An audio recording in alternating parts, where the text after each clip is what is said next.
Hello. Hi, guys. Welcome in. Hello. Welcome to Bewitching Banter, the show where I draw your favorite streamers while we have a charming conversation.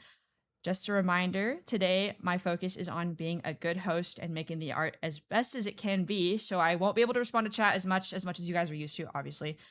My name is Bear, professional character designer turned art witch VTuber with magical drawings. But with that out of the way here, I am with... Hi, I'm Girl DM. Yippee! Yippee! Thank you so much for coming on. I'm so happy to have you here. Thanks for having me. Do you have a fan name? Is that like how do I address your creatures? My community. Yeah. They might not even know this, but their fan name is the Cheer Squad. Oh, I did know that. What the heck? I'm a fake fan. What is this? Yes, she's green for a very, very important reason. Arsenic. Oh. Was that because of RimWorld today? Did you guys do that to her? Nah, they were trying to with the toxic raid. Good lord. Good lord, good lord, good lord. But yeah, so basically how this show goes, I explained this to DM before, but for chat who doesn't know, I draw your streamer while I interview them. Novel concept. Woohoo.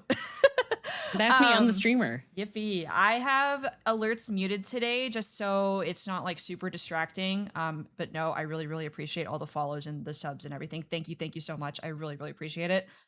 But yeah, I have a bunch of questions for you here. Do you want to just get straight into it while I figure out how the heck I'm going to tackle this art? Yeah, sure. Okay. So my first question I have for you is, give me your origin story. I know that you came from Overwatch Twitter, so where did the Girl DM persona come from, and how did it evolve and become what it is now? That's a great question. So no worries from my chat. I have explained this in the past before, so some people might have heard it.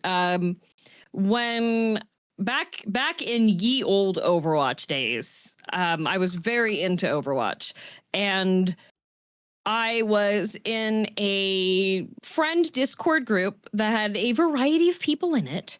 And one of the people in this group was a member of an infamous Discord. And brought back a story. I think I might know what Discord this is.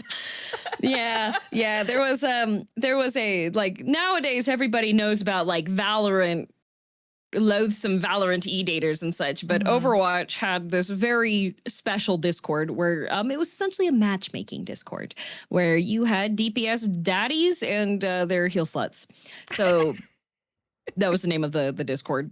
And my friend was in this one, and she was a very passionate Mercy main. Yeah. And she would just, she'd go queue up, and she would do some matchmaking to find the right kind of hit scan to be boosting, you know? She was particularly liked Pharah players. She got mad every time. Yeah. Anyways, so she brought this story back to our little friend Discord, which I say little friend Discord, but there was like 30 of us in there because we were all ladder warriors from different walks of life on stuff.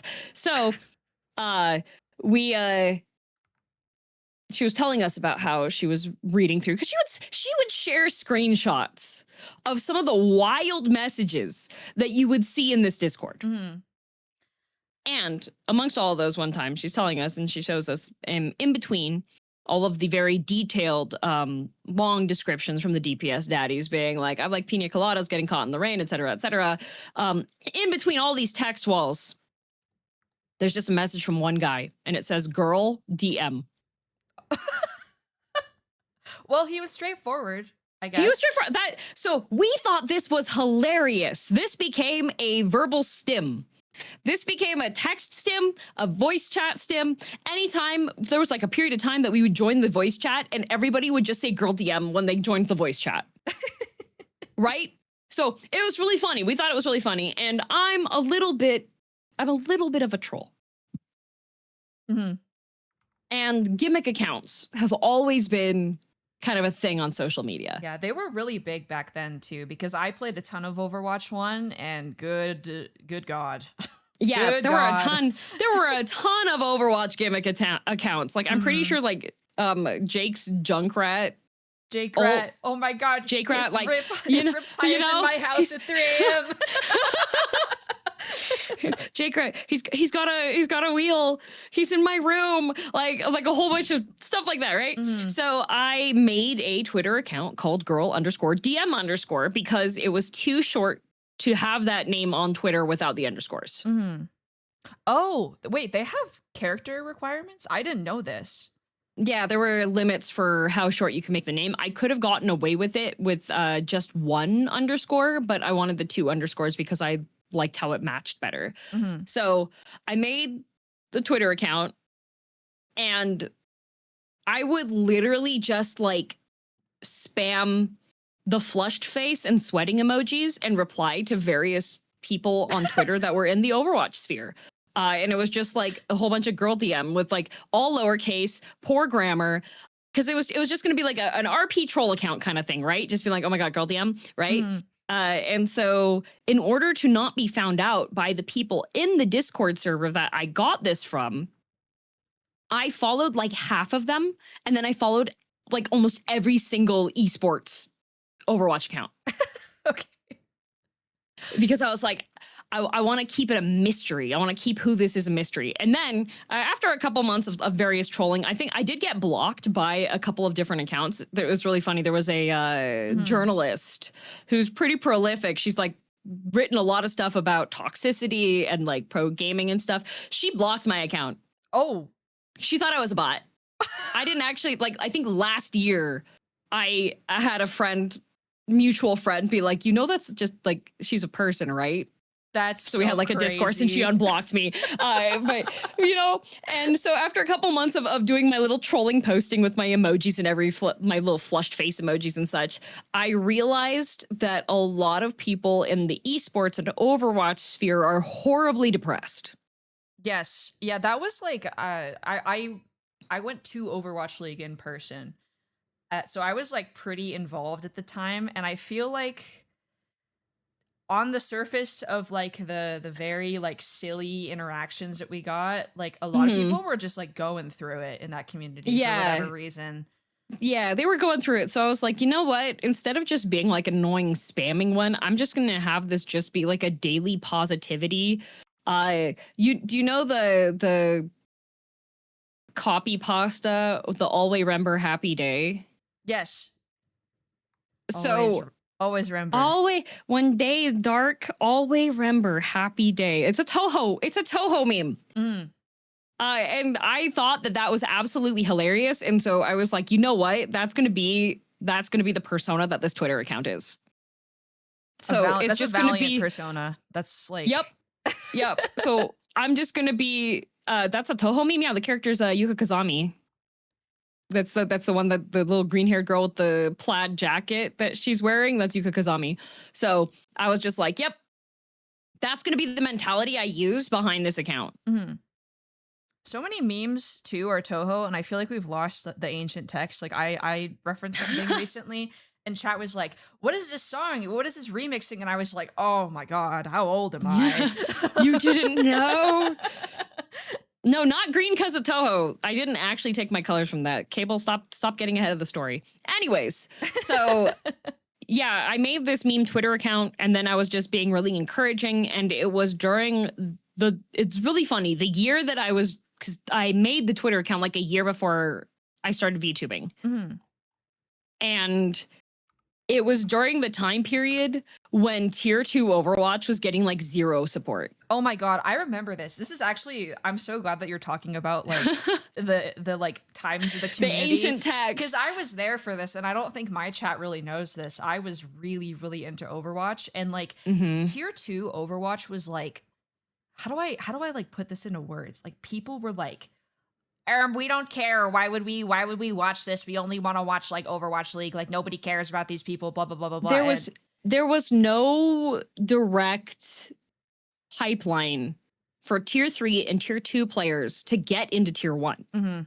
It was all like tier 1 was like luck too. It felt like it seemed when they were like doing like player pickups for like the first it was couple seasons. the too? first 2 seasons. It was like if you got to, I think it was if you got to like top 50 on ladder, you had a chance of Blizzard like sending outreach to be like, hey, do you want to be a professional esports player? But that was really it. And being in the top tier on like ladder doesn't necessarily mean you're a good team player and that you're built for esports, right? It also doesn't mean you're a good player either. No. Yeah. So I was like, tier 2 was very community driven. So a bunch of the tier 2 tournaments, a bunch of the tier 2 support was all community members putting it together. That's actually where Vite Ramen started establishing their foothold, because Vite sponsored almost every single tier 3 and tier 2 tournament.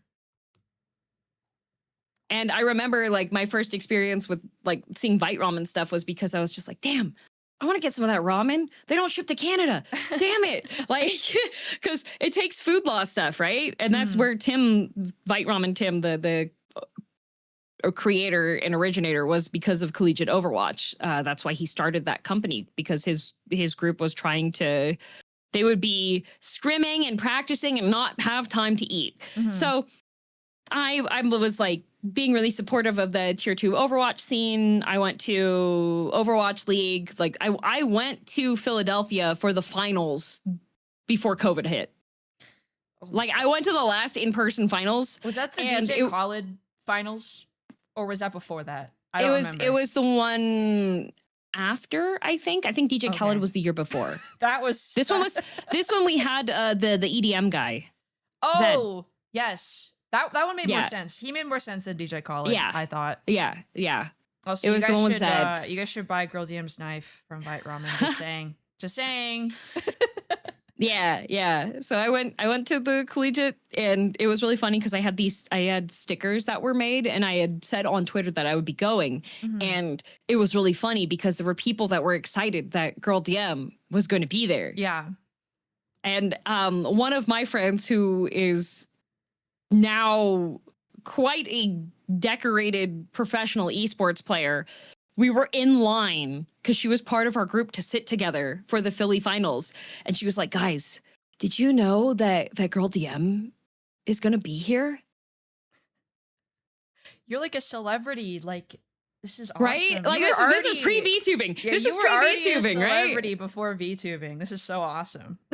And it was really funny because I held her hands, and then I showed her my Twitter, and I went, girl. And she was just like, oh my God, you're Girl DM.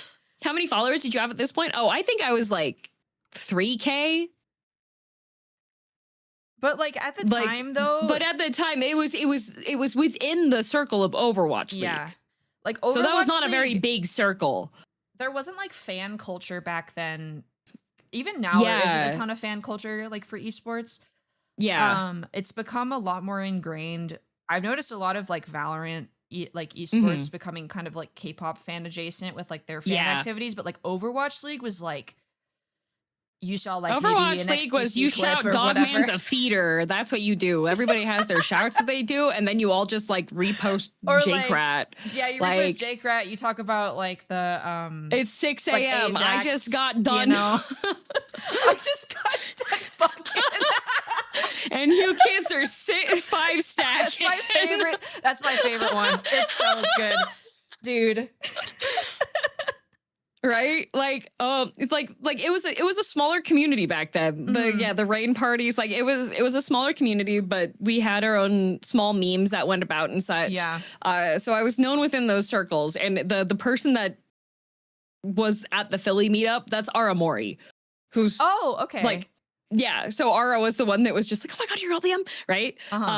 Made a lot of really lovely friends through Overwatch. Like SK knew me because of the meme account, Surefor, like just there were a bunch of people that I met through that community. And a lot of my friends that I hang out with now are people that I met through Overwatch.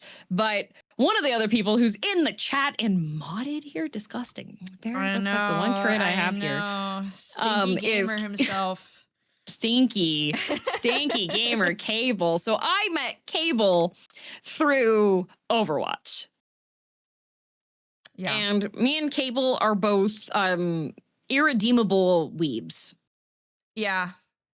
I can't Like, speak for there's- you, but I can speak for him.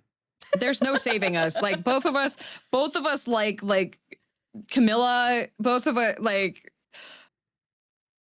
good, like there's no. Wait, Overwatch made me a weeb. That's a life. What's your favorite Camellia. anime? Full Metal Alchemist. Okay, good answer. Yeah, but Cable messaged me and he was like, DM, you should be a VTuber. And some people might not know this, but Cable is one of the really early adopters of VTubing in the EN scene. Mhm. Not one of the first ones, but definitely back when it was double digits. Yeah. And back then, you essentially it was essentially using VR. You had VR set up and you were using your VR captors, and you had to charge all of your tracking thingies if you wanted to have like shoulder tracking movement stuff. But people like Zentreya and Rose Doodle and Mira Pink and all those people were using VR chat with essentially a display capture green screen thing. That was how you could be a VTuber. I think people nowadays too don't understand like how little infrastructure there was as well. There was none. I started VTubing in 2022, and even compared to back then, I had it so much easier. And then compared 2022 to now, like, oh my God. Yeah, there's many tools. so much more. It's crazy how much it's changed in like a little under half a decade. Yep. Like the tech started jumping pretty quick. When I started, like, iPhone tracking wasn't a thing. VTube Studio did not exist. People were you either had to find some kind of janky program that was all in Japanese, because the Live 2D support stuff was all in Japanese. If you had a 2D one, or you used FaceRig. And the danger with FaceRig was that was one of the ones that could dox your face if something broke with your model. I think it's and so 310A funny. and such, yeah. There's been like clips going around where like, oh, VTubers doxing their face is so fake. No, FaceRig can't dox you. That was what it was back when FaceRig was like the major one, and it was extremely intensive on your computer. The tracking wasn't super duper great, but Cable was like, you should be a VTuber. And like, I was like, dude, I have a loft bed. I cannot stand up. My desk is under my bed, Cable. That would be super cool and great. I have no space for VR. This needs base stations. Where am I going to put these? Nowhere. And Cable was like, fair oomph. And I was like, yep. And that is a Cable quote right there. Fair oomph. And then nothing else. Then I think it was like 3 months later, he messaged me and was like, hey, they've got webcam tracking now. And I was like, oh, sick. I have a webcam. And so I downloaded, there was an app that I used for it. Yeah, VMC released. So you could use a webcam for tracking. It wasn't great. Not great at all. And the other thing is that Vroid Studio. Yeah. Which everybody uses now for like the free one to make your model and such. Crazy was tool. In alpha. Dude. You could not export it in a usable format. You had to use a third-party tool that somebody made in Blender to convert your model over to be able to be used in the 3D model tracking things. That's so crazy. I always say it too when we talk about tech. Like, I think, like I said before, it's like way easier now, but a lot of this stuff was just like people figuring it out themselves. Yeah. Like, it's all on like the VTubing, like tech, quote unquote, industry or like art space is all built off the backs of people just doing things because they want to. And that's super cool. I see. Yes. It is very cool. Like the tech has just been kept together through bits and pieces and duct tape. So yeah, I have so many programs running on my computer at all times. Oh boy. Yeah, it was very much a rough time out there. And a lot of things had like memory leaks and such too. Yeah, and also weird interactions with Windows as well sometimes. Yep, and you had lots of limited. There wasn't any Stream Deck like shortcutting or anything. It was all very new. Mm-hmm. Well, your first model was 3D. Yes, my first model was 3D because Live 2D was, there were essentially 2 people in the English VTubing sphere that were doing Live 2D, and they were booked out forever. Probably, right? Yeah. I think that segues pretty well into the other question I have on the list. Your 3D model, the OG model. How did you settle on being a green cat, and how has it evolved with you throughout the years? Because your first model was very iconic. I mean, every model you've put out has been very iconic, but that first one is very like, it like sticks in your brain, you know? Wait, which first one are you talking about? I remember.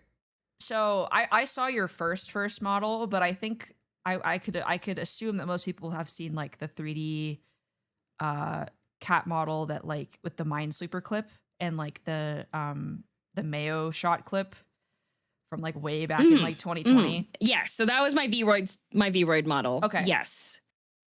So that was the 1.0. A lot of people think that the art gun one was the 1.0. That is incorrect. That's the 2.0.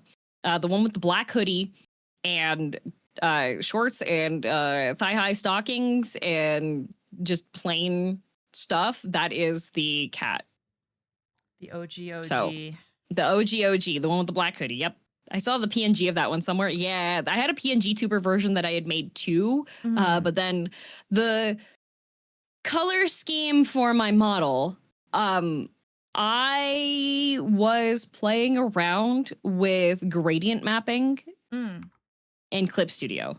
Yeah, because you're an artist as well. Like I've seen a ton of your emotes, and I love your little like that little portable like pen drawing thing that you post, like the drawings that you post sometimes. They're so freaking cute. They're so good. Thank you. Yeah, I like to draw when I'm able to. I've been really busy on stuff, but it makes it hard. So yeah, they yeah, so what happened with that was I had randomly selected between, I think I had like 5 or 6 variants. There was one with pink hair that I used. Oh my God, there's a universe where she could have been Pink Cat. Whoa. Yep, I could have been. I could have been a pink cat girl. There was a pink cat girl one that had kind of like cool toned eyes that I liked. I actually used that for my profile picture for a while.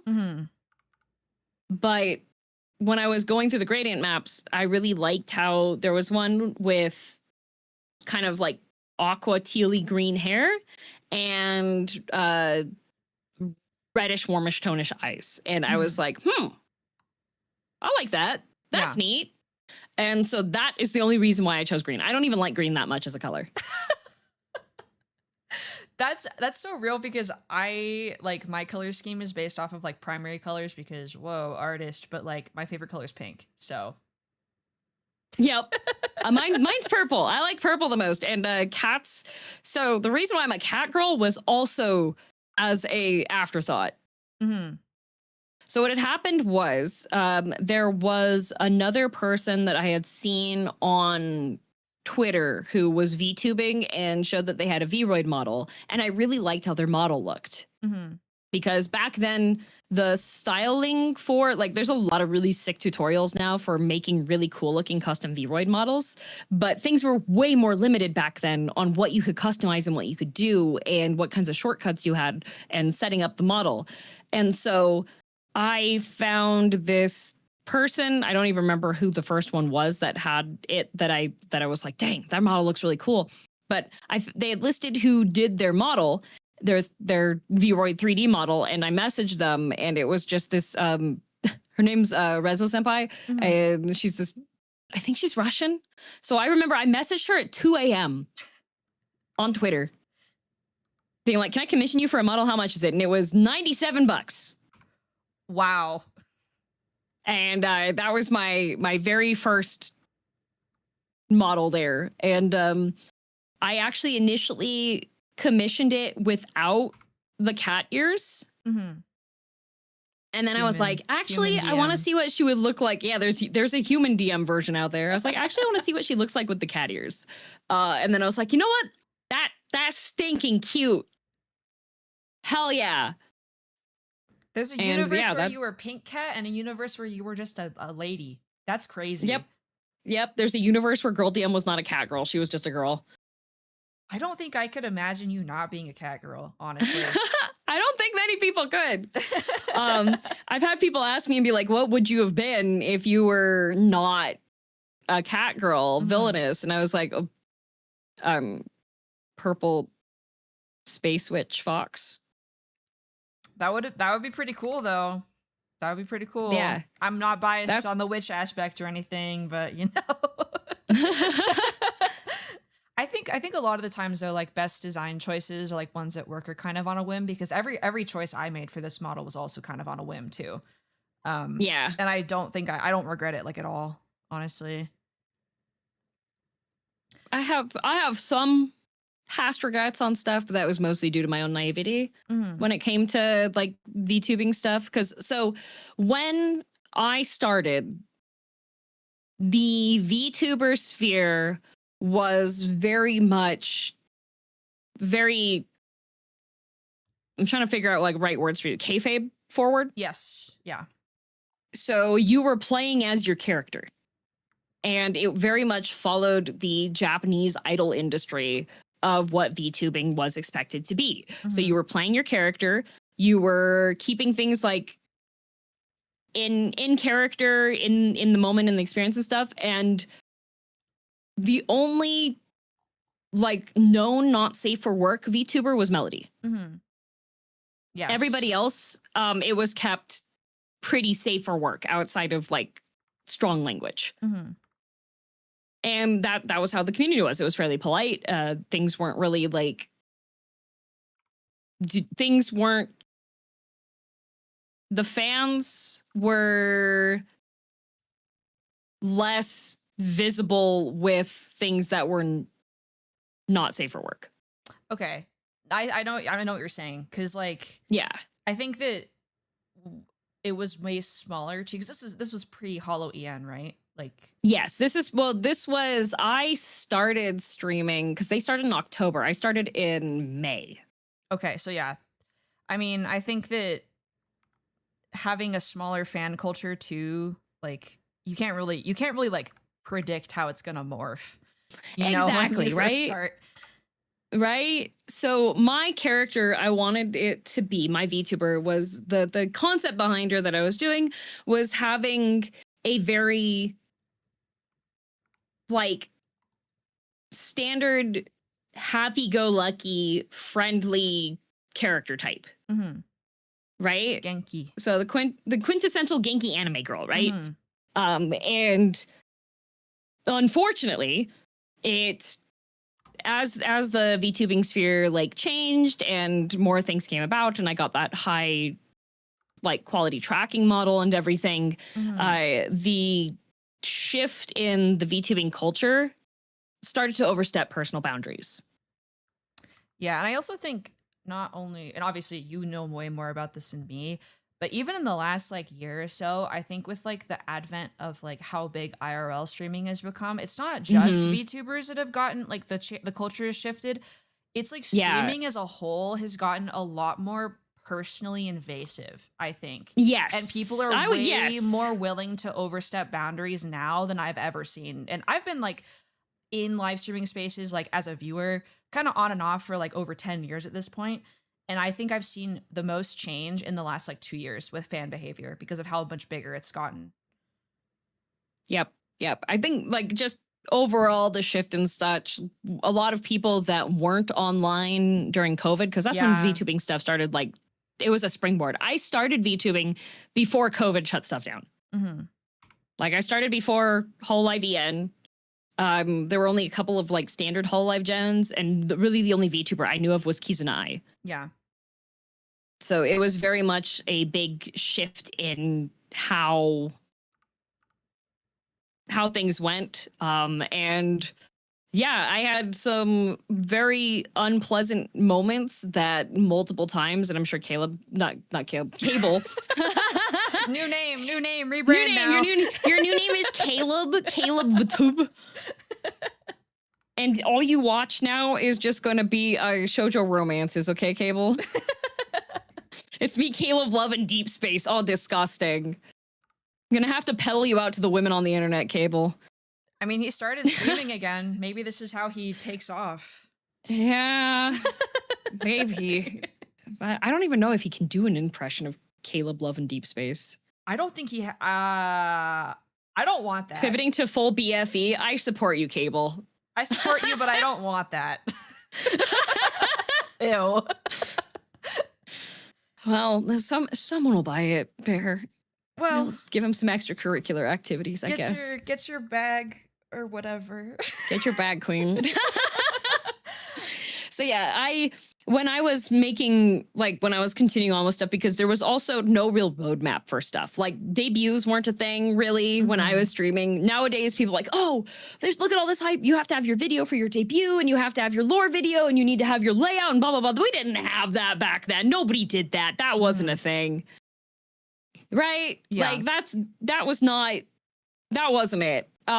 There's like, and it's fantastic seeing how creative the VTubing industry and the culture has gotten now with all the variety that's there. It was a lot more closed back then. And so nowadays you can look back and be like, oh, okay, like here's a really good roadmap to do for your model, like having new outfit debuts during these time periods and doing this kind of thing. That wasn't really a thing so much. It was a lot of question marks. You didn't really know what was going to be good, what was going to be bad. A lot of people were a lot of other content creators were far less supportive of VTubers. VTubers were considered creepy. Yeah, and I think that's really only started changing in the last 2 years. And it's still not great as well. No. But it was so bad back then. It was so bad.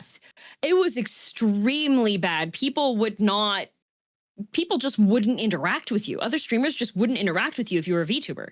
Mm-hmm. It's changed a lot now. Like there's a lot of people that are interacting, being like, oh yeah, they're just normal people. But there was a lot of suspicion. Yeah, and I remember like too, only recently I've had people asking like, oh, like I don't understand why VTubers only collab with other VTubers. And I'm like, dude, that was like the only option for like 3 years. No, other people, flesh tubers would not talk to you. They thought it was freakish, weird, and uncanny valley, which understandable. The tracking's gotten a lot better now, so it's not quite as like cardboard. But back then, it was just a lot more like it was weird for people. There was a time. It was a time period. It was short, and a lot of people don't remember it because of the VTuber boom taking off the way it did. But it was a time period that was like that, and so. There were multiple times that I almost just stopped completely with streaming because I was so frustrated and so distraught with how my boundaries were being overstepped. I had some like behind the scenes stuff that happened. There was a clipping channel that decided to choose me as their favorite. And I'm not talking about my mod Tages, but they would clickbait my clips and make it sound like I was okay with stuff that I wasn't. Oh God. That is such a blight upon like the streaming space. Like it happens to everybody now. And it's just so gross. Yep. And I hate that like people get rewarded for it because like people will obviously click the clickbait and then they make the money and then it just keeps going. And they'll clip it out of context and then they'll post it. And then you have people showing up to your chat who are severely overstepping boundaries because a moment was taken out of context and posted like that. And so that was like, a lot of heads were being scratched when I had my rebrand. I had a lot of people tell me that like I was making a big mistake. I had people straight up say that they hate me now. It got to a time period of several like, I think the first year that I changed to the villainous model, I was getting daily messages almost from people that were upset. That is so crazy to me because that model is so good. Like, why are you Yeah. complaining about peak, guys? It's Yeah. so good. Well, that was the thing. There were people that when I was changing like model styles and such, like they would, I don't know who I ticked off with that, but people were essentially editing my old model onto hentai and sending it to me Ugh, God. Ew. to try to make me uncomfortable. I honestly, and this is going to sound really harsh to chat, but like, you guys are lucky that she's still here. Honestly. Oh, I think I even messaged Cable a couple times being like, should I continue streaming? Like, this sucks. Like, Yeah. Like, people get so freaking, like, over streamers in general, they get so parasocial and they feel like they have a sense of ownership over what you do. yeah. And I'm lucky, like, because obviously I'm a smaller streamer, to have never had to, like, deal with this.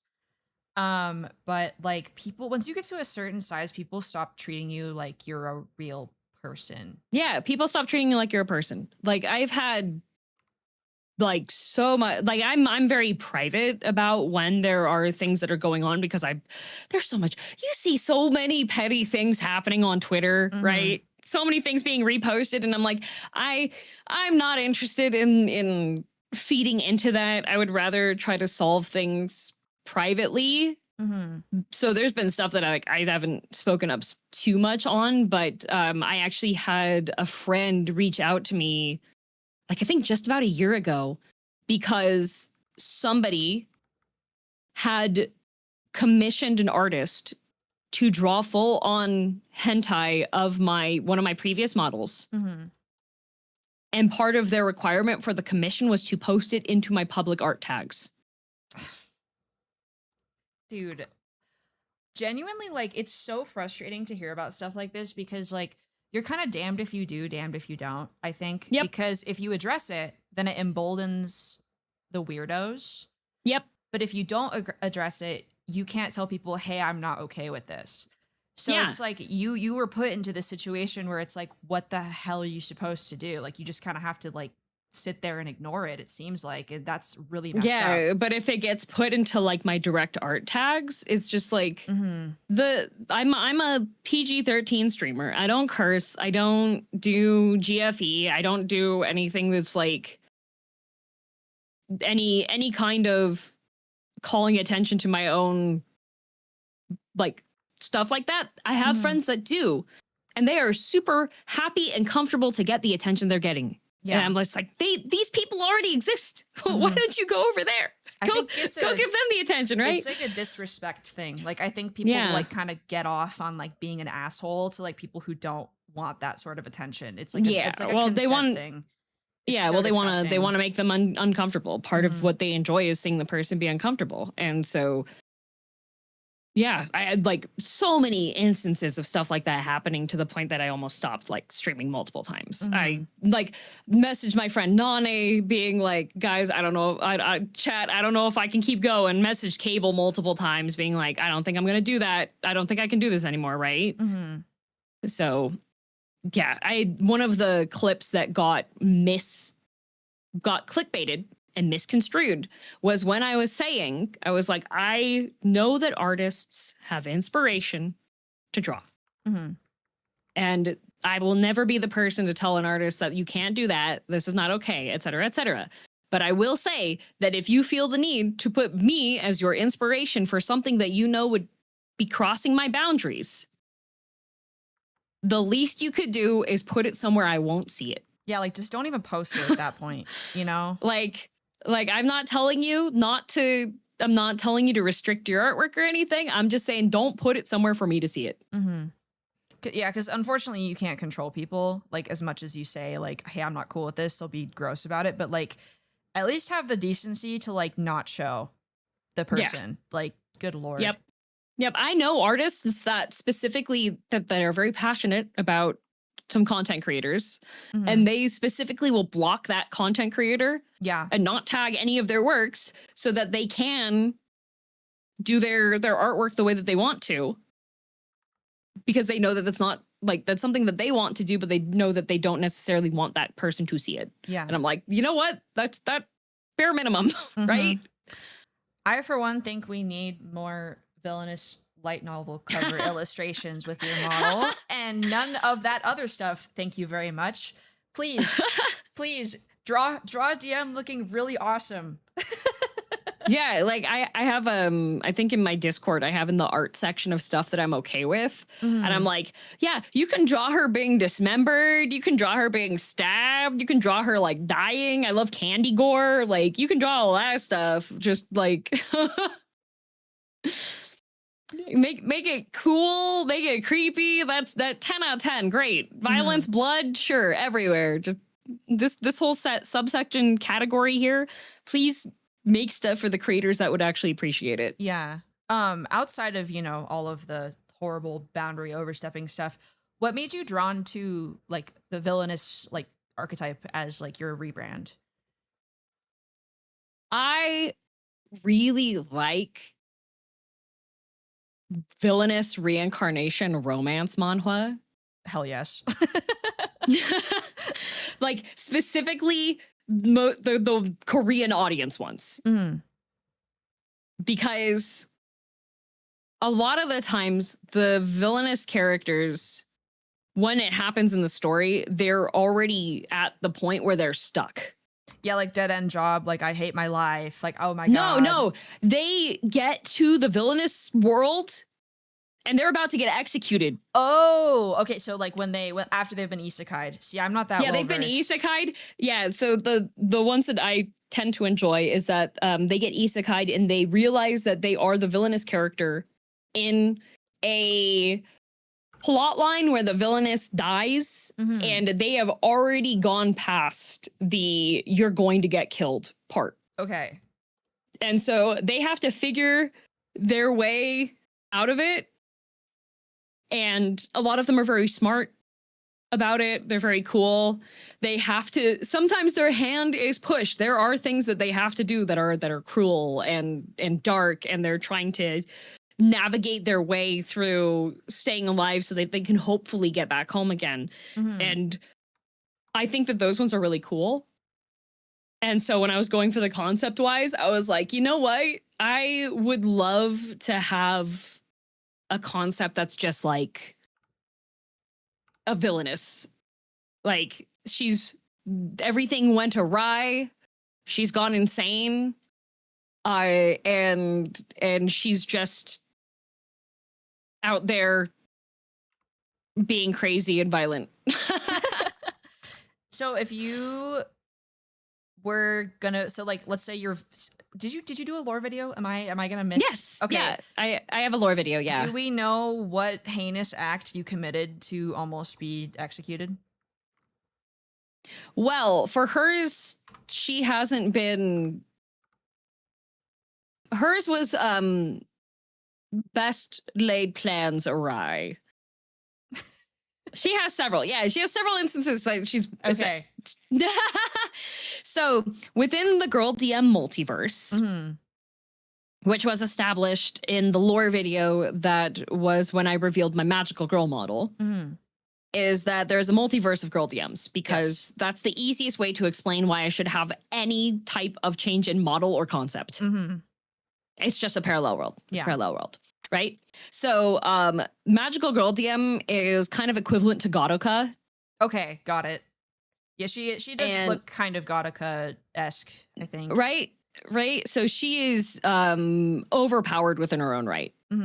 She is a force of quote unquote good. And she is rescuing the other good timelines that have been doomed. On her own whim. Okay. So that's why she, in that lore video, she just like breaks through reality to rescue the Techwear Girl DM. Because Techwear Girl DM's timeline has become doomed. So she's just yoinking people, saving them from their timelines, and then continuing to be a force of good, quote unquote, across the universe and multiverse, essentially.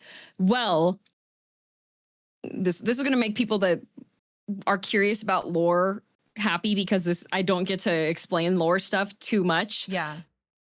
There's needs to be balance between things.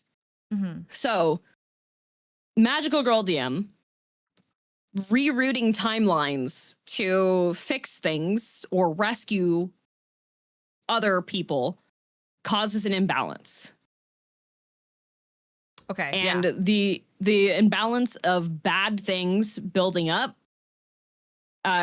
triggers other timelines to become doomed. Mm-hmm. Okay. So it's like equivalent exchange, kind of. Yeah, I love Fullmetal Alchemist. Can you tell where I got it from? Yeah. So Magical Girl DM is blind to the fact that she's the one doing timelines by interfering like this. But there is some kind of force that has set off one timeline to be doomed in the first place and her to be able to get that much power in the first place. That's not explained yet. However, I have my Gremlin model Girl DM, which is the little green cat. So I have a bartender cat model. That's a full like anthro furry cat, which is the model I use when I cuss. That's the one that I use when I can swear because her design is so different that swearing's okay. She's from a doomed timeline. Let the cat say fuck. But yeah, exactly. That is why I have that one, because I wanted to have something that could be a model I could use when I wanted to be non-PG-13, but had enough visible distance from my general Girl DM model to be a separate entity, right?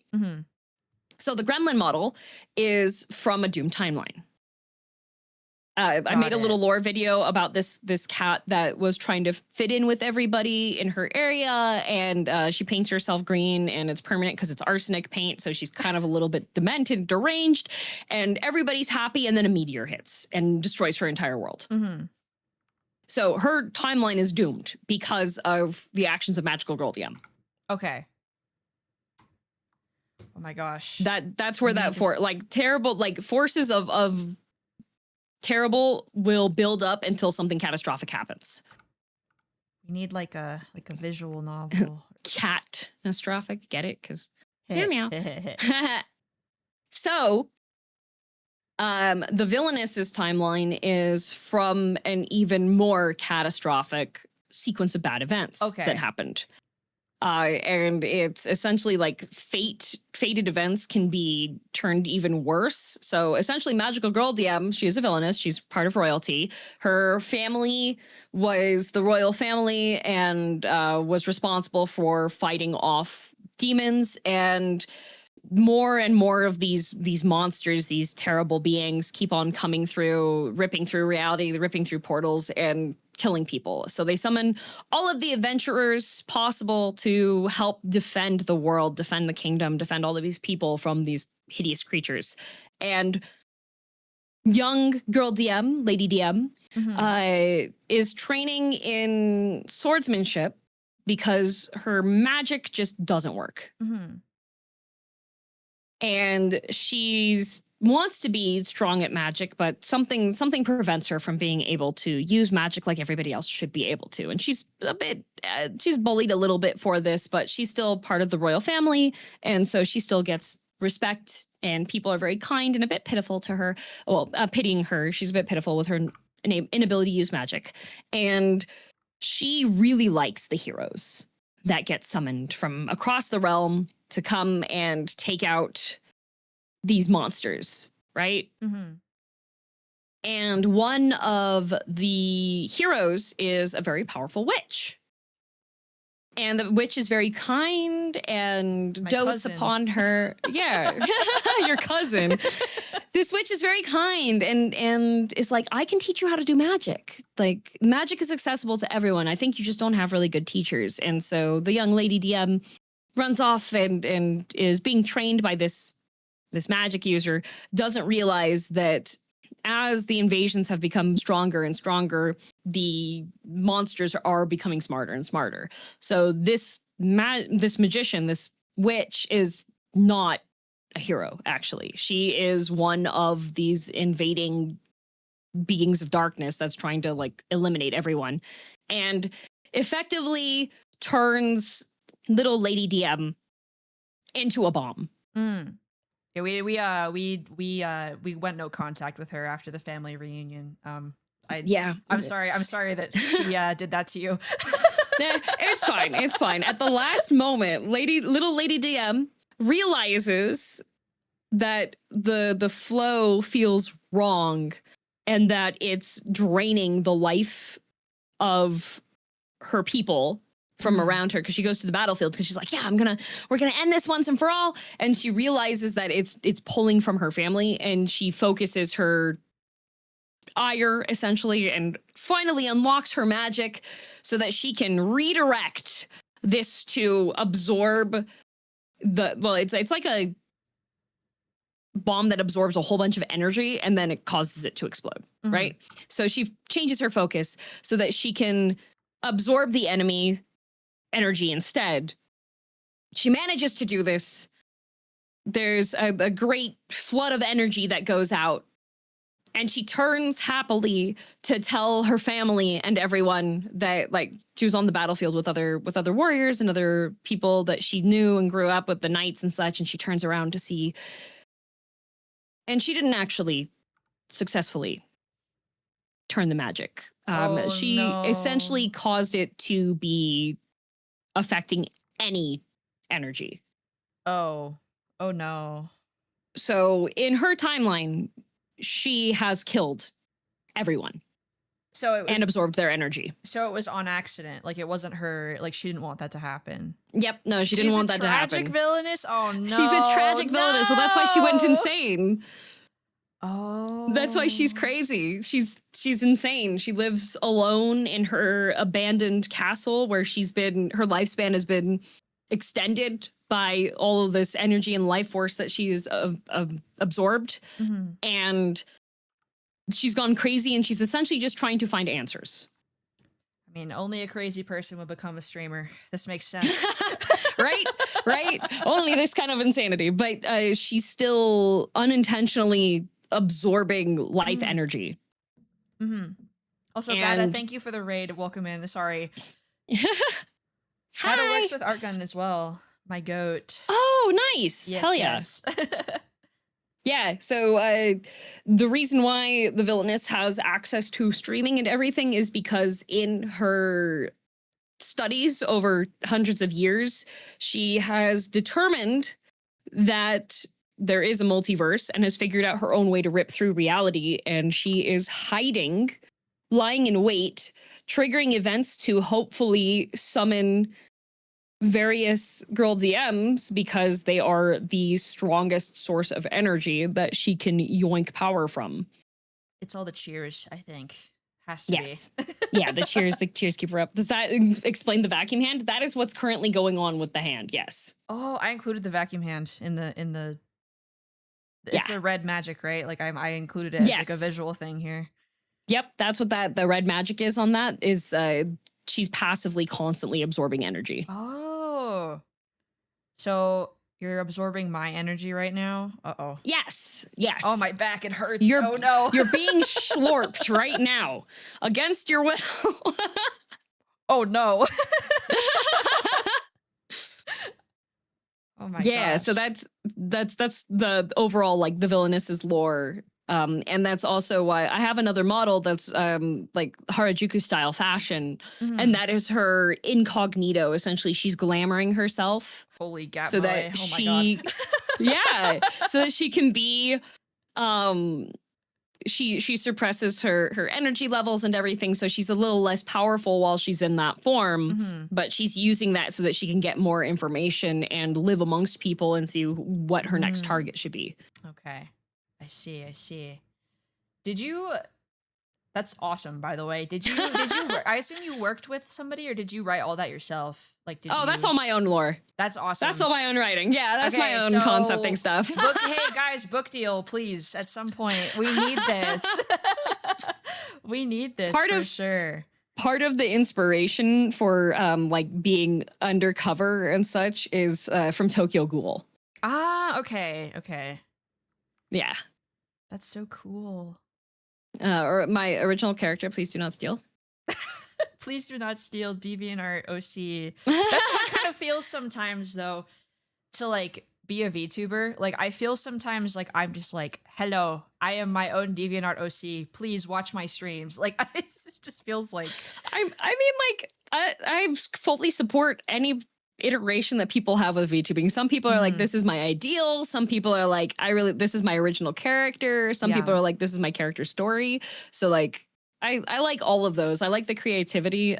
Prior to when I was in my days of dreams and desires of things, I wanted to be a manga artist. Like, I wanted to write my own manga. That's why I started drawing, is I wanted to make comics. And so I have like multiple, I have tens, if not hundreds of original characters with their own little storylines that I wanted to bring to life. But VTubing is the closest that I've been able to get to having that, which is still great. I want to learn how to use RPG Maker so that I can get some of those stories out in a way that's consumable, because I came to the realization upon befriending a person who is a professional comic artist, a webtoon creator. I don't think I'm built for that. Yeah, I have a friend who worked in Webtoon for 3 years, and genuinely, you could not pay me $1 million to work on some of that stuff. Like, good Lord, it is so much labor. It's insane. Yep. Like, I will forever admire my friends who are comic artists who draw every single panel out to communicate that story. That is fantastic. There was a realization I had when I was, realization that like made sense to me. I went to the Dungeon Meshi art exhibit. I'm so jealous. I am so jealous of you. Oh my God. It was very cool. And I was reading the interviews because I've been to it twice. I went to it in Hokkaido, and it was all in Japanese, which there's kanji that I can't read without having like reference out. So I wasn't able to read like a lot of the interview stuff because it used a lot of jargon. But the one that was in California during AX had it all translated. And I was reading through, and one of the questions the interviewer asked was what was one of the things you didn't expect to happen what an unexpected like conclusion you had when you started drawing manga. And the creator said, I got tired of drawing my own characters. Yeah, that's really over sad. and over again for that long of a time period. And I was like, that makes complete and utter sense. Yeah, I get a lot of questions like, Bear, why didn't you draw your own live 2D model? Bear, why don't you do all of your own art? Blah, blah, blah. And I'm like, guys, I'm one guy and I already draw all the time. Fatigue. Like, you get so tired of it after a while. Like, I love drawing, don't get me wrong, but it's still work, you know? Yeah. Yep. Yeah, that's I for a long time I thought I wanted to become an animator. And then I realized I hated drawing the similar pose 24 times per second.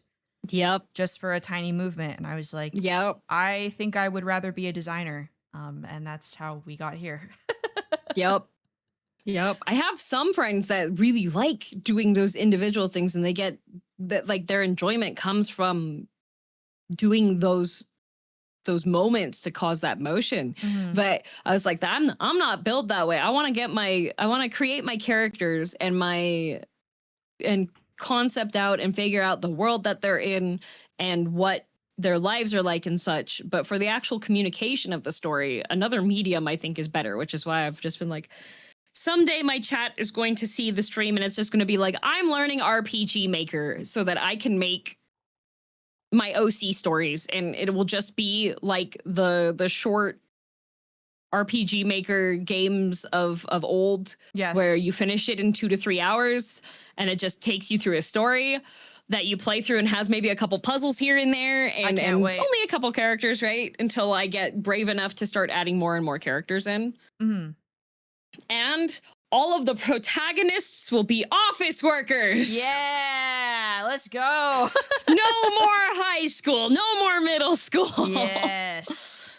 I think for me too, like something that I've learned over the years, because like I said, I went from wanting to be an animator to becoming a character designer. lore for the new chatters. I worked on Invincible, so I've had a bit of industry experience. Sheesh. And my thing that I struggle with is I hate being misinterpreted or misunderstood. And I think I chose the wrong career path for that. Oh no. Because like I love the idea of like doing a bunch of lore and like telling my own stories. However, the idea of people like misconstruing what I have to say or like my own characters that I hold so dear to myself is terrifying to me. That is so scary, you know? So whenever I hear about like other artists like struggles with their own work, it's always very interesting to hear like what they've learned after like having to like go through the ringer of like drawing the same thing for 8 billion gajillion hours. Yeah. But I want the Girl DM game series. This is going to be amazing. I've had so many lore things. I was telling Ben about one of my characters because I was showing him some of my old art, which unfortunately I can't show to my community because it will dox me because I did used to upload stuff. But there was a character I had and I was explaining this character's gimmick to Ben and he was like, "That's really creative." But the character's gimmick was he was a magic user and he fails to protect his sister from being kidnapped. And he takes a bunch of damage in the process and gets rescued by a girl that is doing human experimentation, human and magic user experimentation. And she thinks that the best idea for replacing his eye, which has been utterly obliterated out of his skull, is to give him an eye patch with a clock face on it that is wired to his nervous system. Oh. And the hiccup on this is that while he is a very powerful magician, he can only use his magic when the clock is accurate. But since it's tied in with his magic circuit, it's never accurate. So he has to wait for pure dumb luck for it to land on the right time. And when it's on the right time, he is able to use his full powers for 1 minute. I think it works twice a day. Working on like we need to get you working on like isekai anime or something. Like this is prime content right here. Like we need to get you in contact with like some showrunner and we need you writing on something. The whole concept behind that one is that he's trying to find his sister. Yeah. That would be such a good show, I think, or a manga. Yeah, he's not the main character for it because it would be too. He's already max power. But he starts assisting with a detective that starts to get wise on the fact that there is someone has been kidnapping people that have high capacity for magic and are able to do that despite the fact that they're being countered by magic users. So. Yeah, that's one of my characters I like a lot. I drew him so many times. I came up with him when I was in like middle school, I think. Oh, I don't think I have any characters like OCs, even though I like became a professional. I never did like OCs, which is like so weird. This bear is like my longest running OC project. I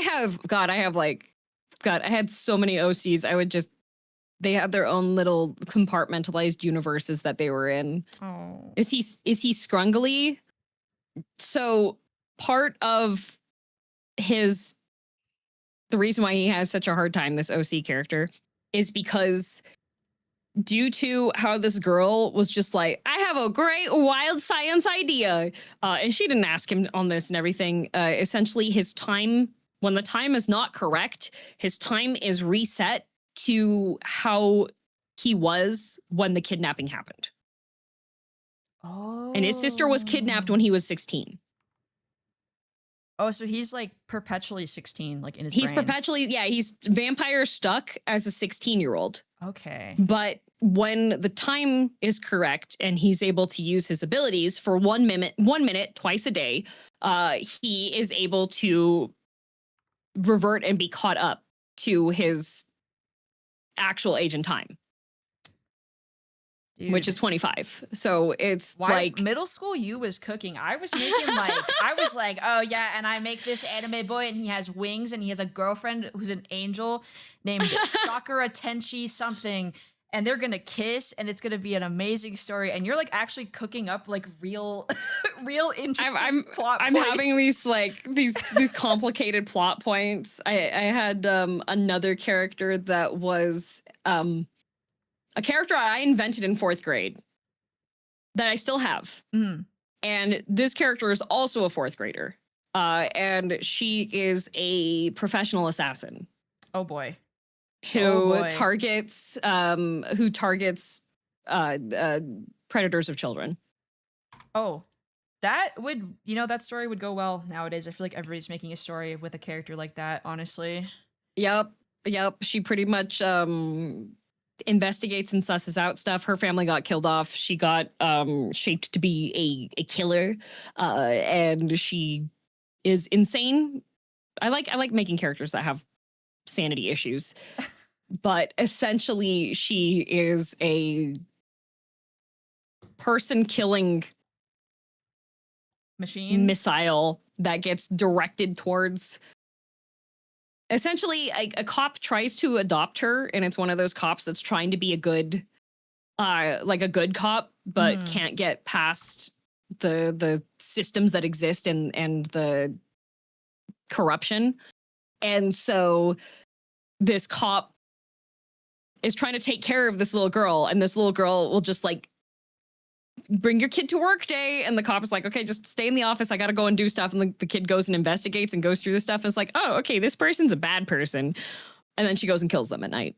So she's like L from Death Note but more violent. Not L, Light from Death Note but more violent. She's like Light, but she's actually killing people. Yes. Yeah. Dude, I need like and an I OC wrote that character when I was in 4th grade. It's time for the Girl DM like story writing arc for content. Like I need this from you. I think you have so many good ideas. Even Kid, you had good ideas. What is this? This is crazy. I was read a lot of books. I would go to the library and read things that I probably shouldn't.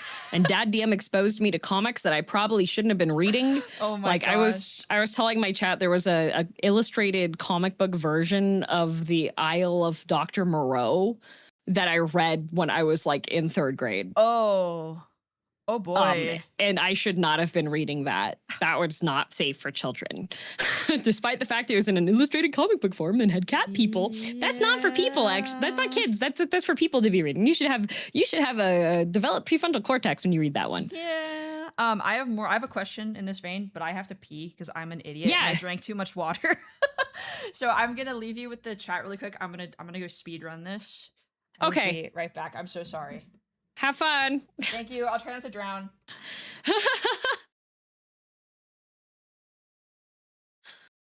It's not for people. Yeah. Drown. You can drown in half a cup of water. Who would win in a fight between a grilled cheese and a taco? Soft taco or the Dorito chip style one?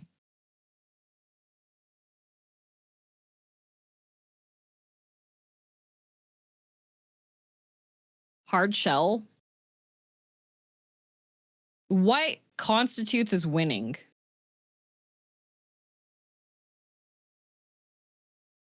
A soft taco can take a hit is crazy.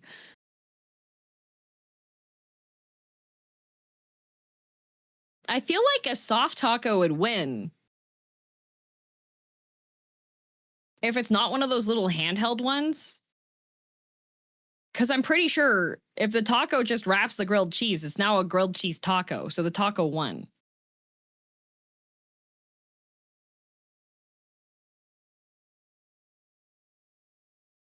Aren't all tacos handheld? You have not been to some gentrified restaurants.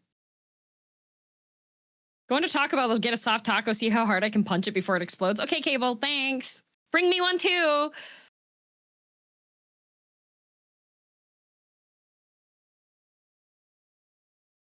Taco Bell has a grilled cheese burrito. You're a grilled cheese? He is a grilled cheese.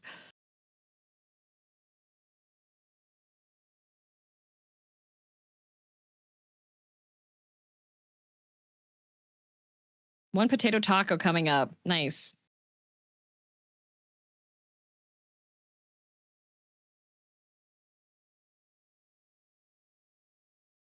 The tacos receive different kinds of buffs depending on what is put in them. I don't know. Basically the sideline reporter. No, Cable is my pet friend that gets distributed out to all the VTubers.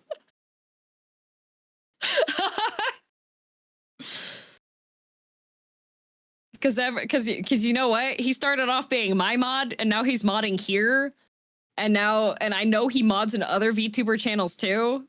Pet friend is insane. DM, he's not refuting that.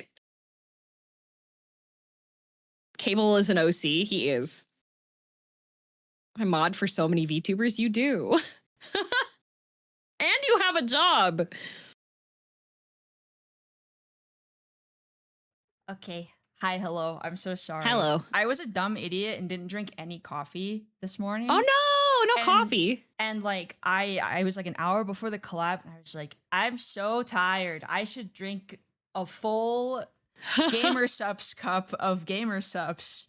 And I did not consider the consequences of that before I started streaming. So yeah.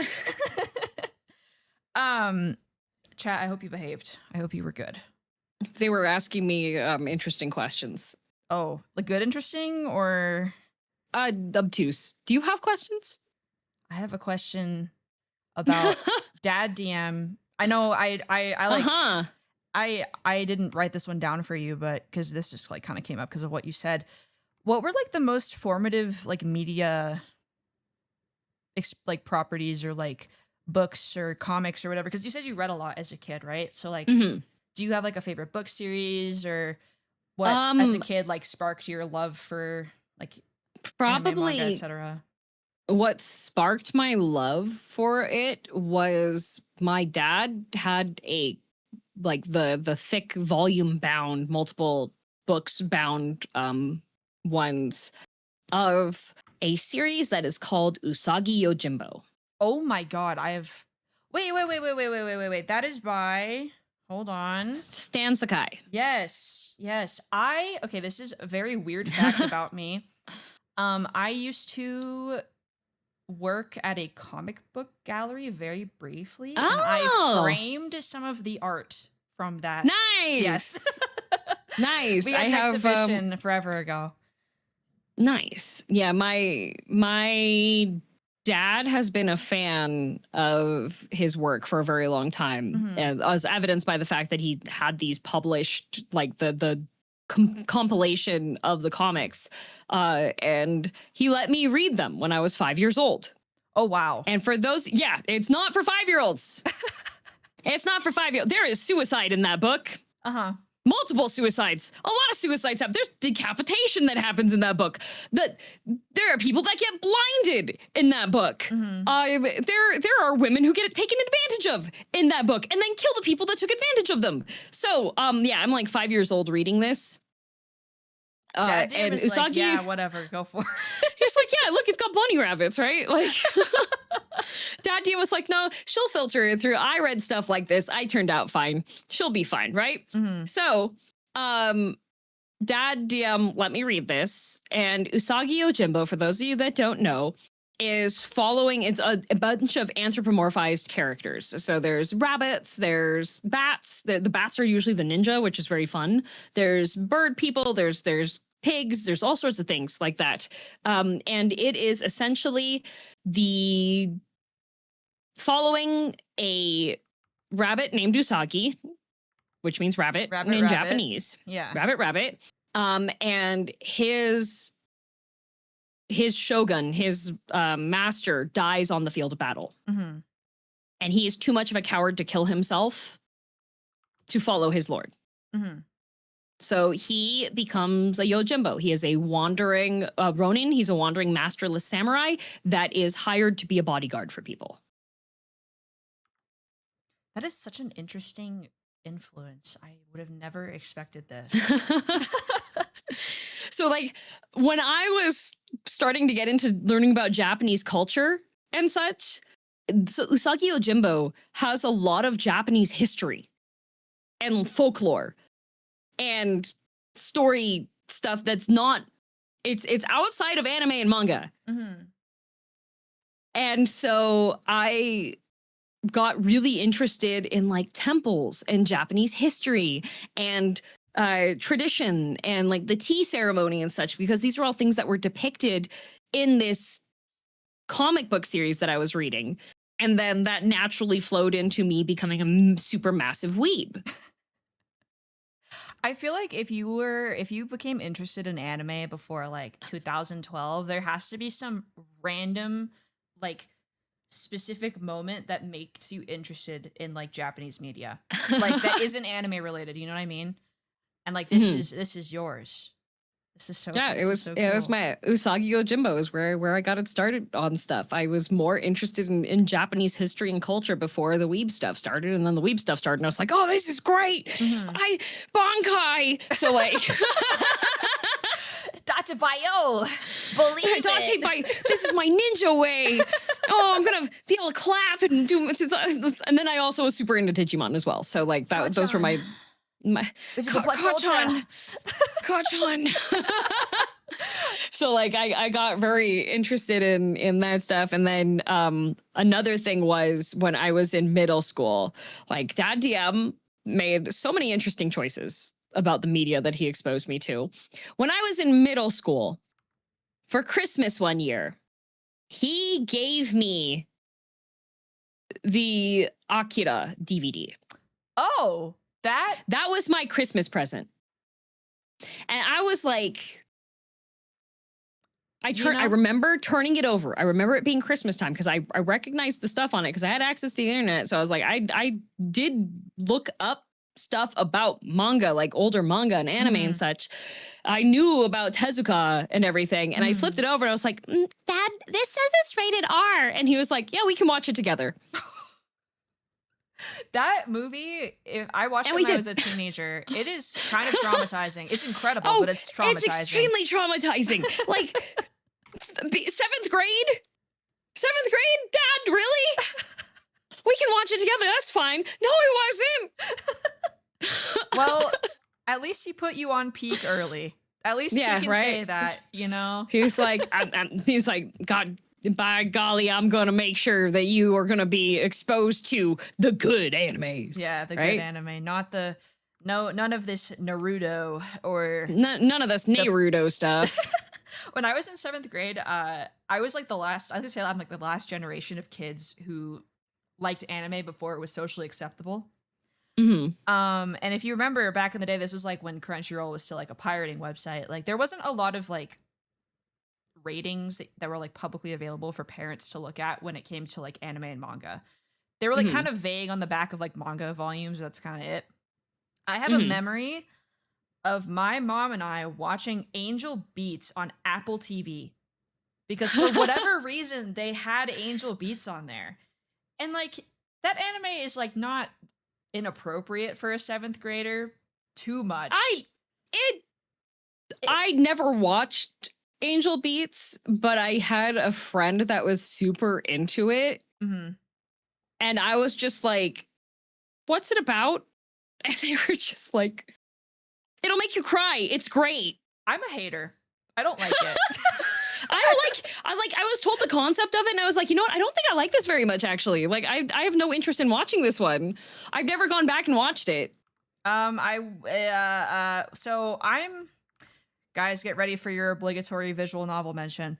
I've been very into visual novels recently, and I have kind of come around on anime that are based off of light novels or visual novels because I have realized, because I love the When They Cry series so much, that a lot of the times when there are anime adaptations based on visual novels, they are not done justice, like fully. Yeah. So I think Angel Beats might be one of the cases, but good Lord, I did not like that anime. So I'm trying to be a little bit more charitable towards it. I've never read the VN, but after reading Higurashi and Umineko and seeing their respective animes, I was like, oh yeah, I kind of get why this might have been the way that it is, you know?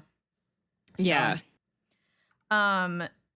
But you did mention earlier that you can read kanji and you can speak Japanese. Yeah. I would love to know, how did you become, I assume you're basically fluent, right? Like, or close to fluent? So I do have N3 certification. Okay, so that's pretty high. So yeah, so I can be employed by most like larger Japanese companies if they're looking Mm. for a foreign worker. I qualify for being able to apply to be employed there. Mm. So I passed it with a 98%. So I really should have Wow. taken the N2. But the thing about the Japanese proficiency tests is that they're only offered once per year Mhm. and they're expensive. This is a flex. This is such a flex, actually. Well, I took N3 because I was like, I'm pretty damn sure I can pass N3. Yeah. I had study books for N2 and there were some concepts that were in N2 and I was checking reviews from other people and they're like, yeah, they really make things difficult for like the kanji section because they don't want people to just skate through if they already have knowledge of Chinese. And I was like, that's completely fair and understandable, but this is kind of this is not good. So I have a bachelor's degree in Japanese. Oh, okay. Yeah, so I formally studied it in school, and then but there's an asterisk on there. Mhm. I only took 3 years of Japanese while I was in university. I went to school for 5 years. Okay. My actual major is business. Okay. And I was going to get a minor in Japanese. And my agreement with myself, pretty much, when I was in my 3rd year, was that I was going to do a study abroad because there was a program that qualified and had business credits included. It had international business credits, which was required for my degree anyways. And so I was like, I'm going to do this study abroad program. And then that'll be it for my Japanese. I'll get my minor in Japanese and everything will be as it should be. Yeah. And then I had to, my business degree got, my continuation of my business degree got delayed because I had to drop out of a business calculus class. Oh, okay. And they only offered that once per year. And that was a requirement to graduate? It was a requirement to qualify to take additional classes for the degree. For that's messed up. It was convoluted and stupid. Yep, offered only once per year. Oh my God. And so universities have really insidious systems, is all I'm going to say. Mm-hmm. Oh, I went to art college, yes. Yep. So I went to school and then came to the realization that I was not going to be able to graduate in 4 years like I expected I would be able to. And started to panic because I was on a full ride scholarship because my family had $0 and I had $0.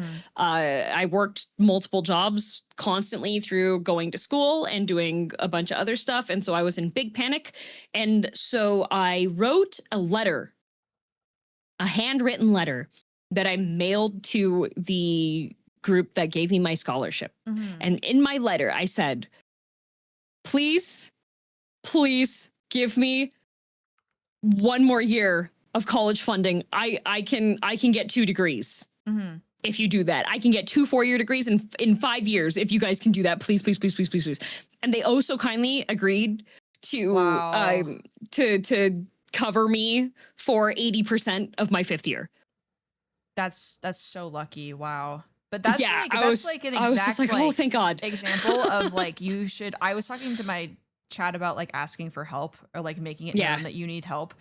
Yep. Just asking will get you so far. And that is like such a good example. Yeah. So I was just like, I asked, and then I was kind of getting ahead of myself. Because I needed to secure the funding first, right? Yeah. Kind of getting ahead of myself. And I went to the Japanese department. And the main thing with my language learning stuff is that when I'm learning a language, I make an effort to be able to use it outside of class. And that makes a huge difference when you're trying to learn a second language. Yes. Like, you may feel stupid because you can't communicate better than a caveman, but you're communicating like a caveman that speaks Japanese at the very least. So I would practice my Japanese as much as possible when I was talking to people. If there were other classmates that were in my class with me that I was friends with outside of class, we would try to speak Japanese with each other if we were able to do that. So my conversational Japanese skills were better than a lot of people that were in my own classes because I would do that. And I remember going to the head of the Japanese department to plead my case with her that I would like to test up into the 4th year Japanese classes because I skipped like all of 3rd year because I just did my study abroad thing and then I was going to be done. And I needed to get the 4th year Japanese taken care of in order to dual wield 4-year degrees. Yeah. And so I went to her and in Japanese, the entire meeting, I was just like very polite Japanese too, being like, in order for me to be able to get another degree, I need to be able to take the Japanese 4th year classes. I know they're split into conversation and reading, writing. Can I test into those classes? What do I need to do in order to set that up? And she just like, we talked to each other in for 20 minutes. And she was like, okay. And I was like, what? And she's like, you're good to register for the classes. And I was like, there's testing. When do I need to do the test to get into it? And she was like, you've been talking to me in like completely fine Japanese the whole time. You're good to go into 4th year. And it's like, I assume you're using like, were you using like Keigo or like? Yep, I was using Keigo. I was using Son Keigo to talk about myself, to be like, hey, I'm big stupid. I didn't take most of the 3rd year classes. Can I please go into 4th year? And she was just like, yeah, you're completely fine. You're like speaking very well. You'll probably have to do some studying to catch up on the kanji part, but you're doing fine. I'm sure you'll be great. And I passed through it. And then after I finished university, I moved to Japan for 2 years. And I worked at a cram school. And the thing about the cram school was we weren't allowed to let anybody know that we spoke Japanese if we spoke Japanese. Oh, so like it was full immersion English. It was a full immersion one. Okay. And my head teacher, because I remember overhearing her talking to some of the Japanese students, the younger ones, they were like, why doesn't Luna Sensei speak Japanese? And she was like, oh, no, Luna Sensei can't understand Japanese. Japanese is too hard for foreigners. Bruh. Because you had to keep up that illusion. Yeah. That's not something that and of course, like I'm standing here the entire time and I just like looked at the like head teacher and I was just like, man emoji. Really? Really? Like I had to pretend I did not know Japanese. Insane of her to say that, fully knowing that you understood that. Oh yeah, no, she knew. Insane. 100% that I knew Japanese too.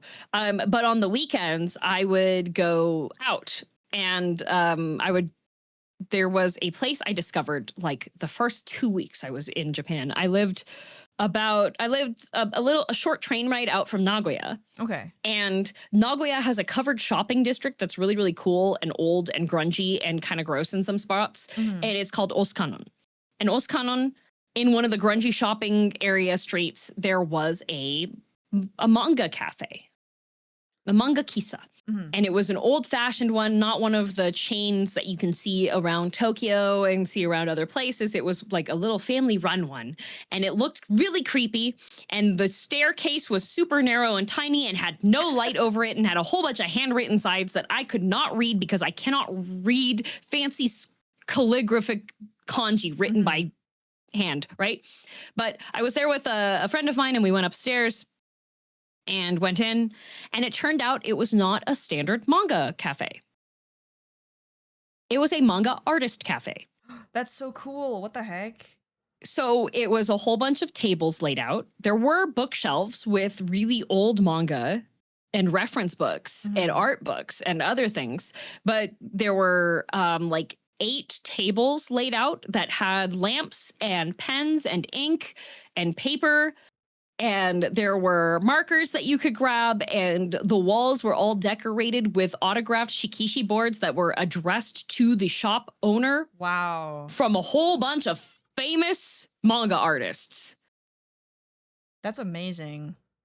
And so here I am, this little white girl. And I go in, and there were like 5 guys drawing their manga, and like the shop owner, the Tencho-san, and I walk in, and there's just like panic on their faces. Yeah, this is they all just looked up at me like yeah, this pre-2020. Yeah, so like even less like non-Japanese tourists. Yep. And especially like not Nagoya. Nagoya even now doesn't get a lot of foreign tourists. There's not a lot of English support there. It's not a very popular city. And so I go in there because I was just like wanting to look around and see what it was, and I see that it's a manga artist cafe, right? And Tencho is just like trying his best. He's like, hello. Like he doesn't know any English. He's like, his hair is pure white. This man is just a manga nerd through and through, and wanted to run like a manga artist place, right? And so I was just like politely being like, hello, like, and then I spoke in Japanese, and the relief on his face and everybody else's faces was like just across the board. Everybody's like, oh, thank God. Yeah, that's so funny. Everybody panicking about having to use their passion English to try to speak to me. And so the rule there is that it's per hour, and it was like 500 yen. And you got a free drink from the little drink vending machine, which was you could have a tea, a coffee, or juice, or water, and it was this really, really tiny cup. But it's part of Japanese law, I think, that requires them to have like something that they're serving in order for it to be considered a cafe, which puts it under different jurisdiction. And so, yeah, and then I just like, he explained to me that it was a manga artist cafe and that everybody here was drawing their mangas. And so pretty much every weekend that I was able to, I would just go to this manga cafe, and I would sit there and I would draw, and then I would like talk with the other people when they started getting brave enough to see that I was coming regularly, and have conversations with each other. And you get really good at spoken Japanese when you're arguing with people about why you think their waifu is trash. I'm sure you learned a lot of really colorful language as well. Oh, I did. One of the guys that went there pretty regularly was this perpetually sweaty, like super duper skinny, bald man named Chinchilla, who was a hentai manga assistant. Holy dude, that guy is like a character design. Like you've like 100%. made like the perfect picture in my brain. Right? Like, and he was definitely the very, you get that archetype character that's like kind of creepy, who just like, they have their eyes closed in the illustrations, and they just are like, yeah, but you don't understand the beauty in this part, right? Like that is Chinchilla. Yeah. That is Chinchilla. And so Chinchilla would just be like, he really liked the frog girl from My Hero Academia. Oh, okay. Interesting. And I was choice. just like, okay. I was just like, Chinchilla, you're a freak. And he's just like, yeah, I know. But he was really funny, and he was fun to talk to. And so I would just go to this thing regularly. And when you start being a regular at an event like this, well, at a location like this, you start getting invited to do things. So I got invited to, they had like their Halloween potluck party, where everybody brought food over, and we had drinks, and we were talking. And I got invited to the end of the year party, which is the Bonnenkai, which is a very standard Japanese celebration. And a Bonnenkai is an end of the year party, and Bonnenkai means forget the year happened party. Oh, so I assume it's everybody drinks a copious amounts of alcohol. Yeah. Oh yeah. Copious. You have to reserve your Bonnenkai because you can have all you can drink in Japan, and so people reserve their locations for it, right? And so Tencho-san had reserved for this forget the year party at the place that they always go to.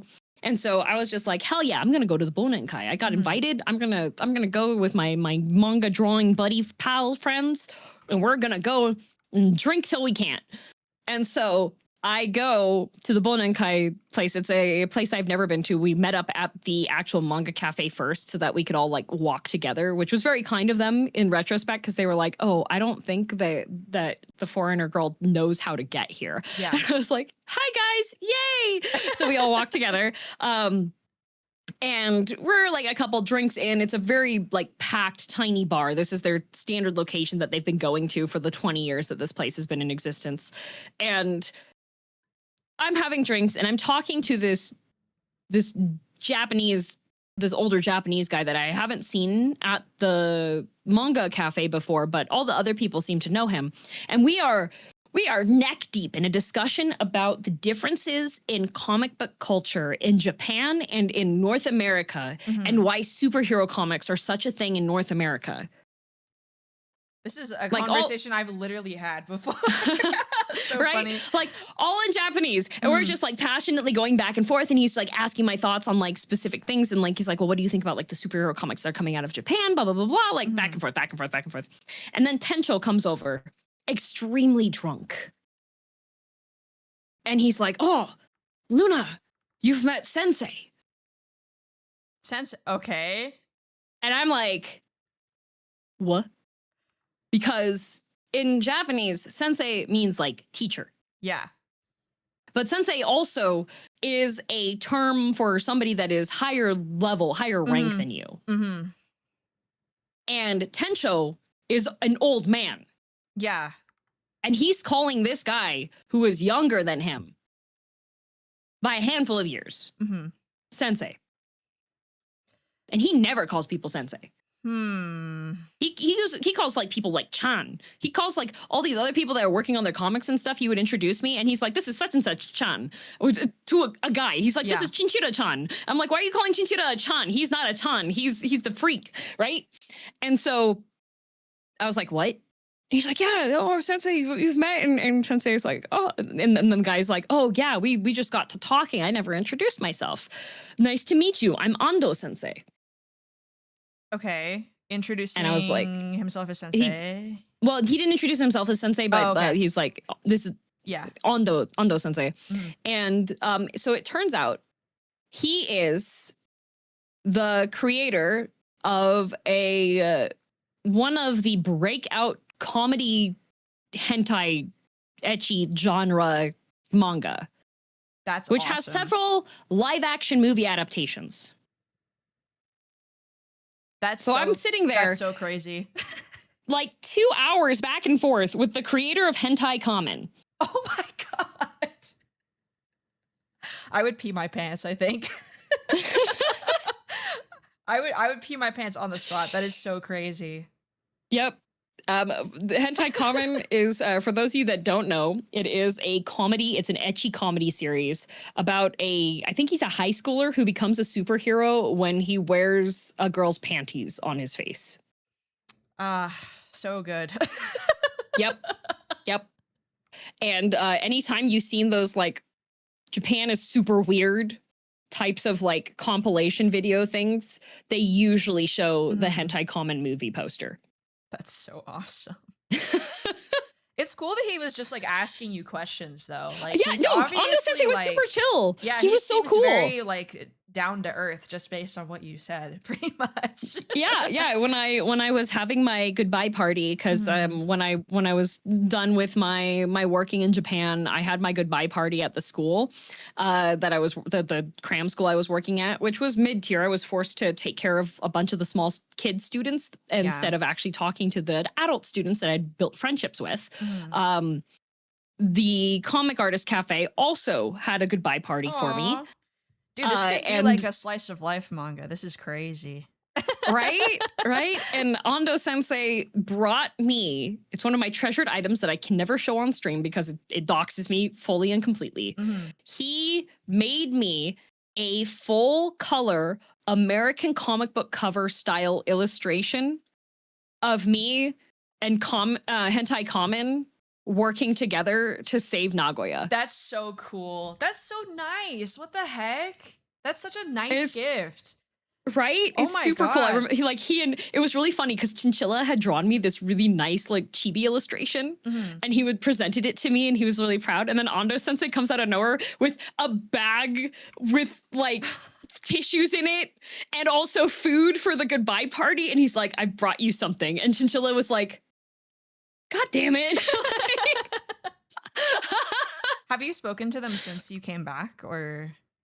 I have spoken to Ando Sensei like a couple times, but he is fairly busy with like he does a lot of consultation work and he's just old Japanese dude who's enjoying himself.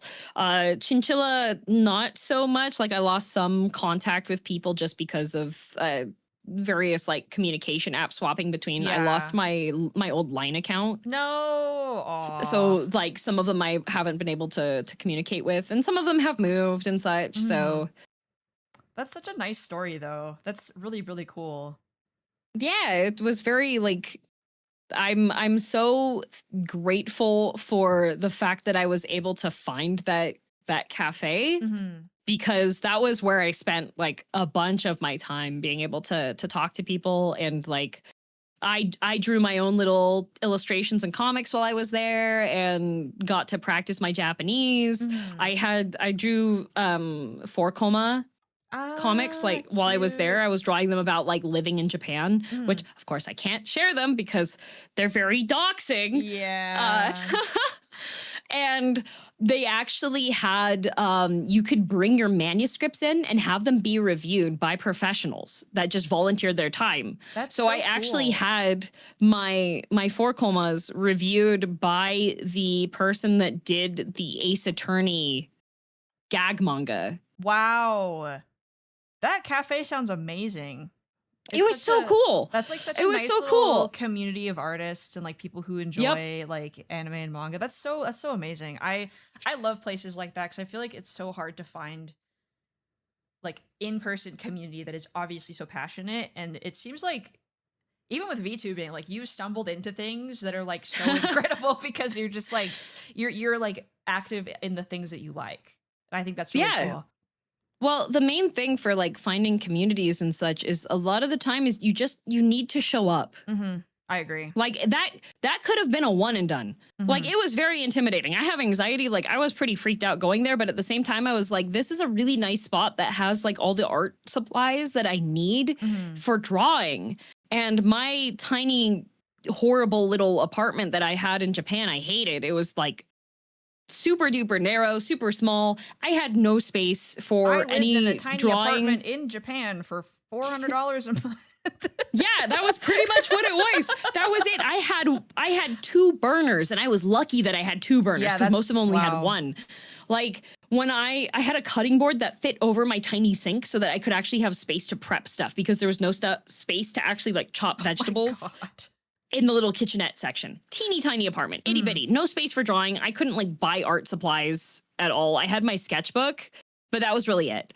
And so I would just like, I would go there because they had all the art supplies and I was able to draw. And then it was also a good place to focus too, because you don't have distractions. Like you can't just take your phone out and start scrolling. You don't have your computer in the way.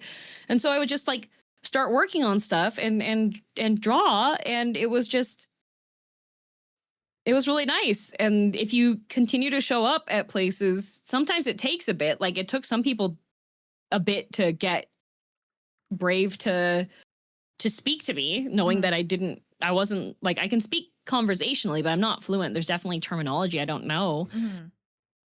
But yeah, like it was fun. Hang out. I also think being in a space like that where people are like passionate about the same things makes you more productive and like makes you focus better too. Yep, everybody working together on their own stuff. It was a co-working space. It was really cool. And there were people from all walks of life. Like one of the guys that I made friends with, who was drawing his own little manga series as well, that he would make short mangas to submit to publications to see if he could get anything published. His day job was a vending machine restock and repairman. Wow. I feel like also like meeting people who are like working artists and also have like another job on the side gives them a very interesting perspective on like their work too. And you can learn a lot from people who like being in a space where you can like meet people who are like older than you, younger than you, like you learn a lot about like life and your own work and all that stuff. Like some of my most valuable connections were all like artists that were much older than me. And I learned a lot from them. Yeah, it was really cool. Like I got to go to because of Tencho, I got to meet so one of his friend's daughter was in university and she was studying English. And so he was like, you two should hang out because you can do language exchange. And so thanks to that, she was tutoring me for a little bit and I was tutoring her in English. We would just do like conversation exchange stuff. And I got invited to, there's across Japan, there were famous locations where ceramics were made. And one of those is about an hour, 2 hours out of Nagoya.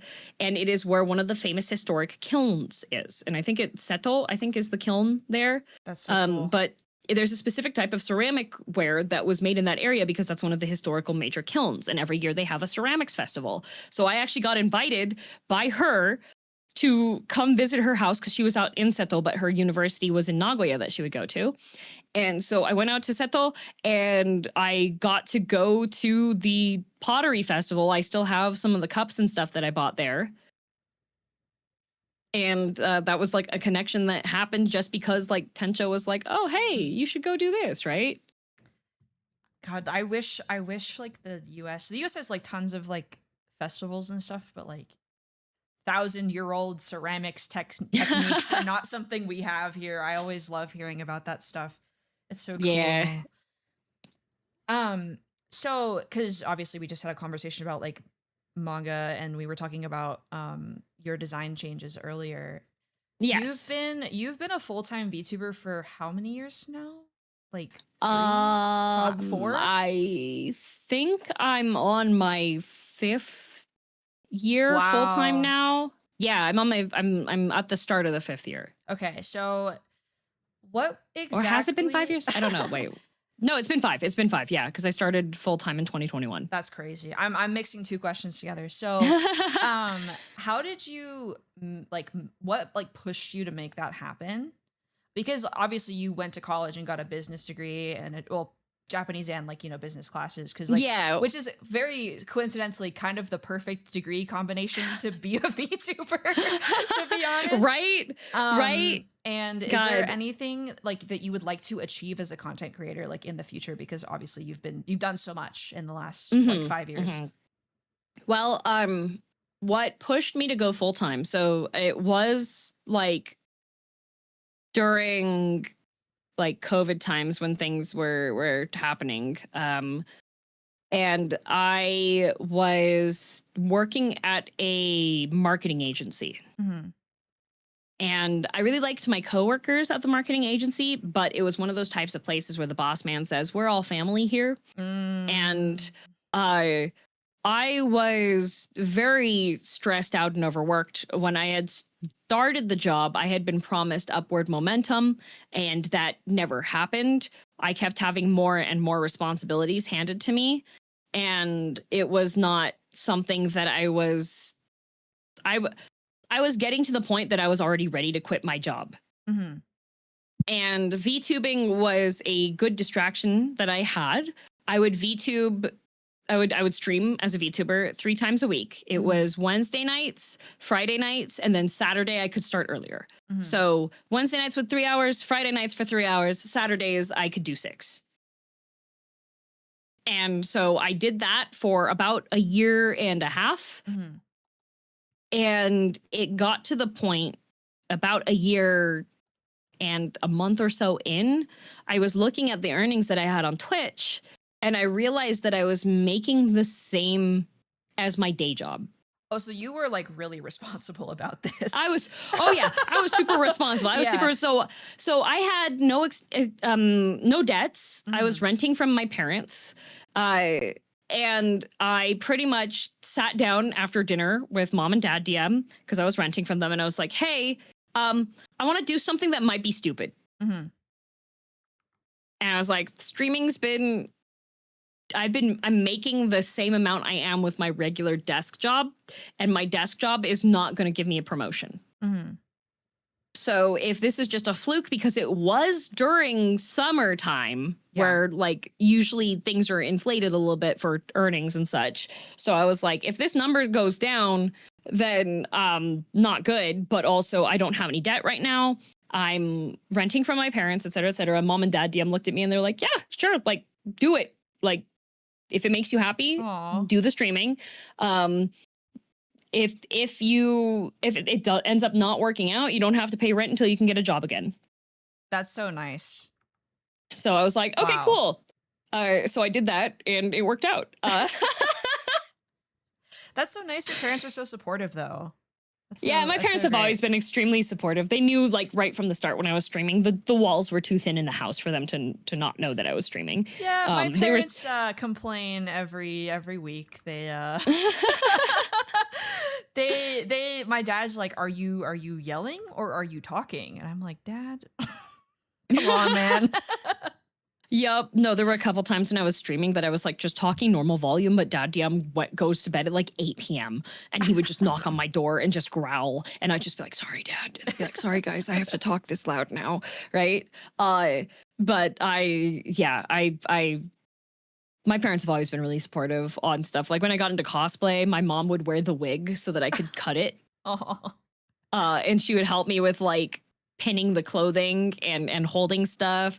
And Dad DM was always really supportive on animes and stuff that I was interested in. He would like knew that I liked Full Metal Alchemist, and so he would get me Full Metal Alchemist stuff. And Dad DM's like a super big comic book nerd, so he would let me know when there were like events happening. When Free Comic Book Day was happening, he always took me.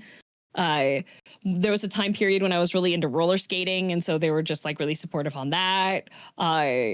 Just like they always made sure that any hobby that I was interested in, if it was something that I was having fun doing, that they would support it. We love Mom and Dad DM. What the heck? Yeah, they're turbo nerds. So like anime was not, they weren't just like, oh, anime's the devil, this is weird, blah, blah, blah, blah. They were just like Chinese cartoons. Yep. Nope. None of that. They were just like, go ahead, have fun, right? The main thing is my household was very much no cursing. Okay. Yeah, so that is part of the reason. Like I do cuss. Gasp! I know. Oh my god! I was on a Japan trip with a group of VTubers that was their first time in Japan, and one of them I still remember. She was like, "DM, it's really funny how you're the most tame of us streaming, but you cuss so much more than any of us do." And I was like, yeah. I think being able to like not curse and in your family household like makes you a sailor mouth like outside of it, honestly. I really think so. But it also means that like because my job when I was working as like a teacher and such, I'm really good at just like switching modes. So I'm able to just be like, okay, well, I'm in stream mode now. So stream mode, I'm not going to curse. But when I'm out of stream mode, I'm not renting from my parents anymore. I'm renting from a landlord. So I don't know if that's better. It's definitely way more expensive. You can cuss, but at least. I can cuss. I can say whenever I want. I can code switch. So like that's yeah. I keep my stream stuff PG-13 just because it's less hassle. It's less hassle. There's better sponsors too, I would assume. Well, yeah, it's safer for sponsors. It's safer for other people. I've got like a lot of people are like, oh my god, Girl DM knows everybody, because one day I'll be collabing with one person, one day I'll be collabing with another one. But notably, I constantly am collabing with corporate streamers, yes, which is fairly rare. Yeah, especially lately, I find like there's even less indie corpo crossover nowadays than there was like even 2 years ago. Yeah, but part of that is because like I'm respectable. Like because of how consistent I've been throughout my entire career, like the no cursing, I don't do GFE. There's some companies that are more protective over their male talents because they are concerned about interactions that can happen with streamers that are more flirty. And that I'm like pretty much excluded from that just because of how how I've held my streams and how I continue with how I treat my brand, you know?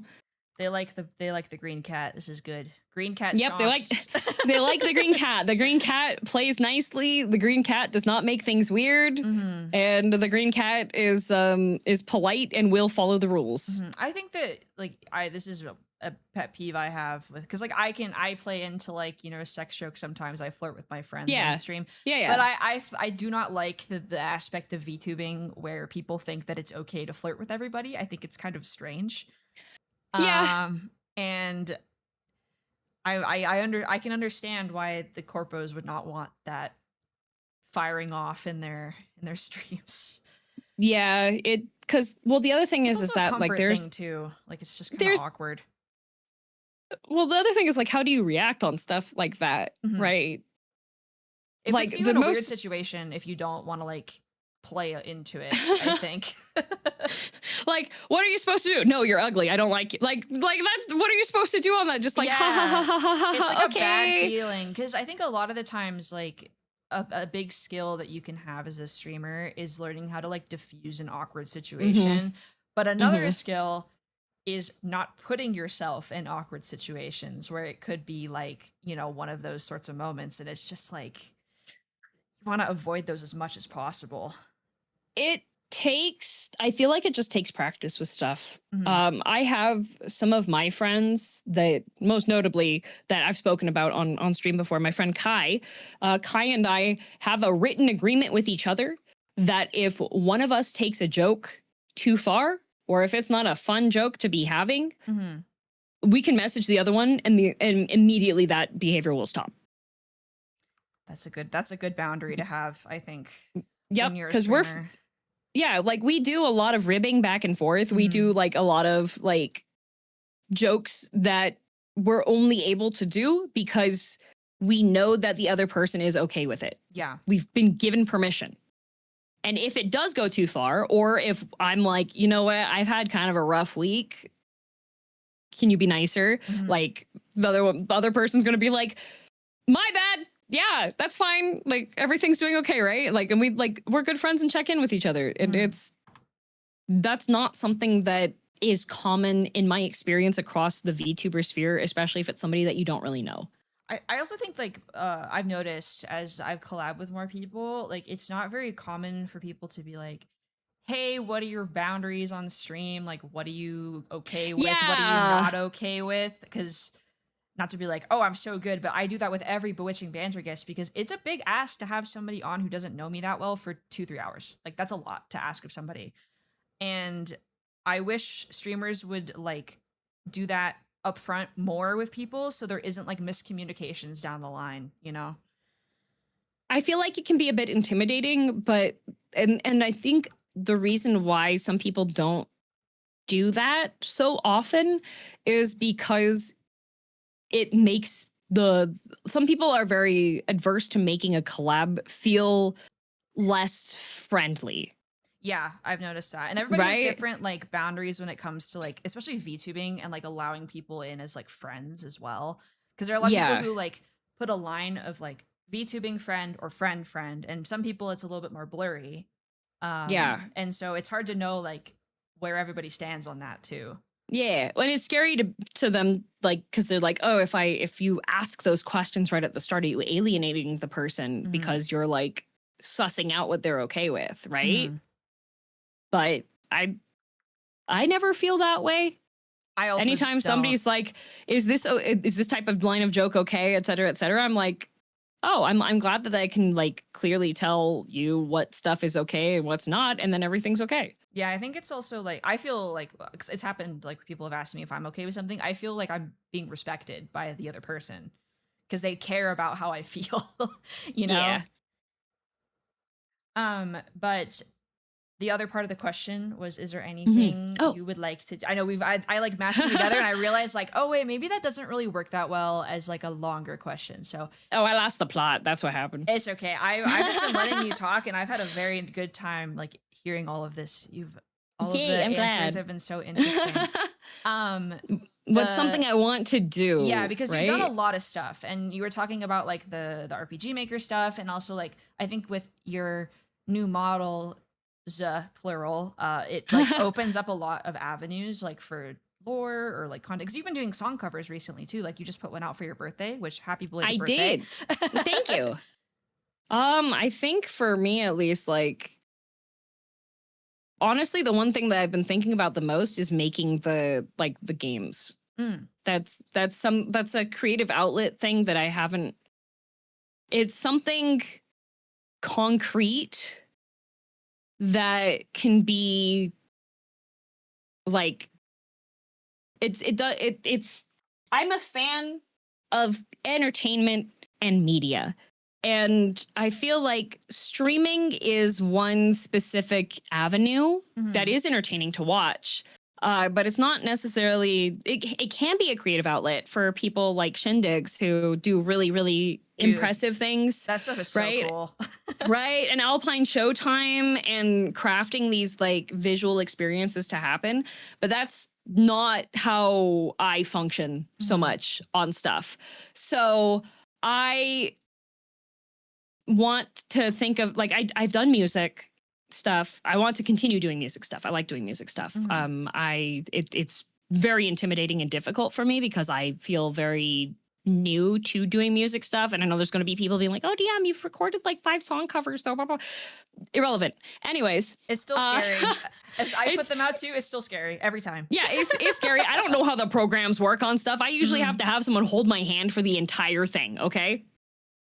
But the other thing is that the main thing that got me interested in streaming in the first place is being able to like play games and share gameplay and such. And I just think what a wonderful way to leave my love of video games out there by making a game that communicates a story that I've been brewing, right? Yeah, and I also think nowadays with not to get into like the games industry discourse because that's the reason why I'm streaming so much is because I can't find a job.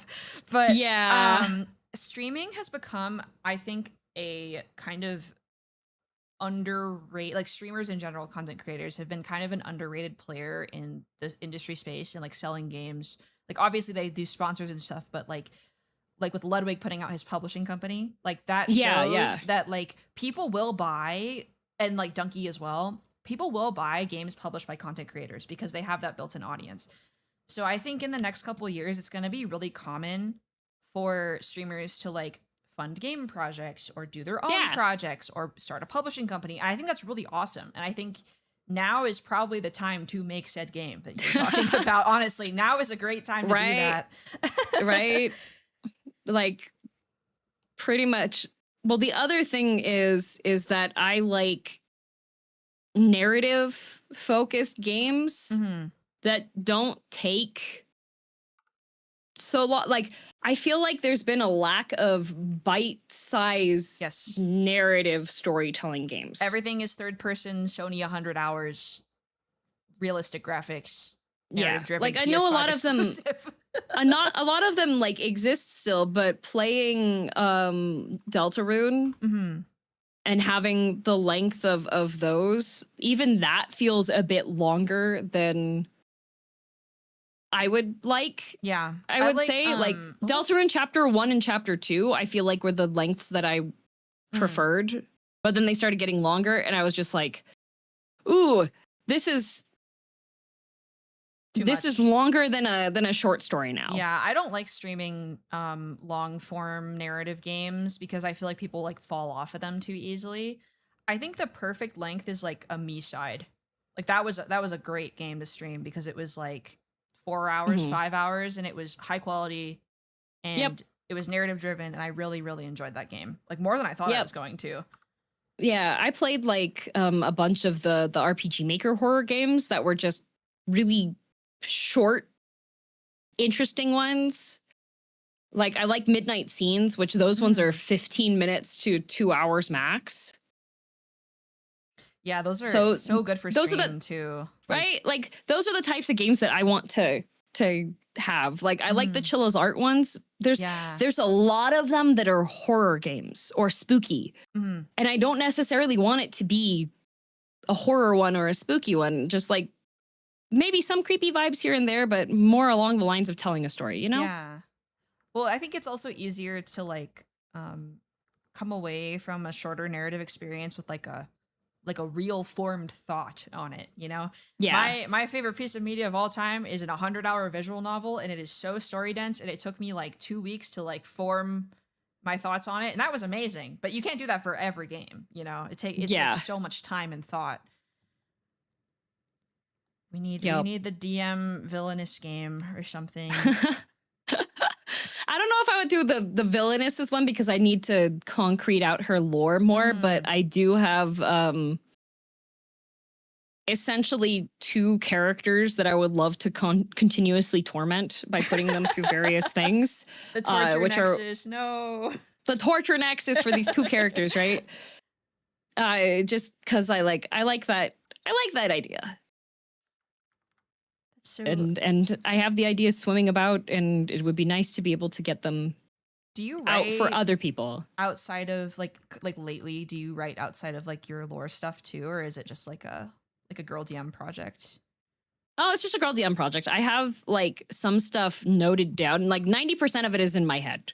Okay. That's the main thing. 90% of it is in my head. I do have stuff that I have written out.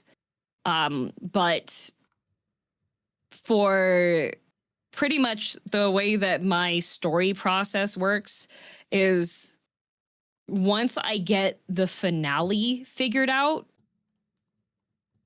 then I feel confident getting everything else done. So you work backwards. Okay. Yeah, I work backwards. Like I have a general concept of what it is that I'm wanting to have for the story. But getting for this one at least, I have the finale figured out, and I have the peak of the middle of the story figured out. Okay, so those are the 2 most important parts, though, usually. Yeah, and then the introductory part is, I feel like you can be a bit messy with that still and be okay. But the main thing is I get annoyed with when a game isn't paced in a way that I like. Yeah. And I like having endings that feel satisfying to me. Well, I think I can. I'm a proponent. Like, it's taken me a long time to feel this way, but I'm a proponent of like enjoying something even if you don't like the ending.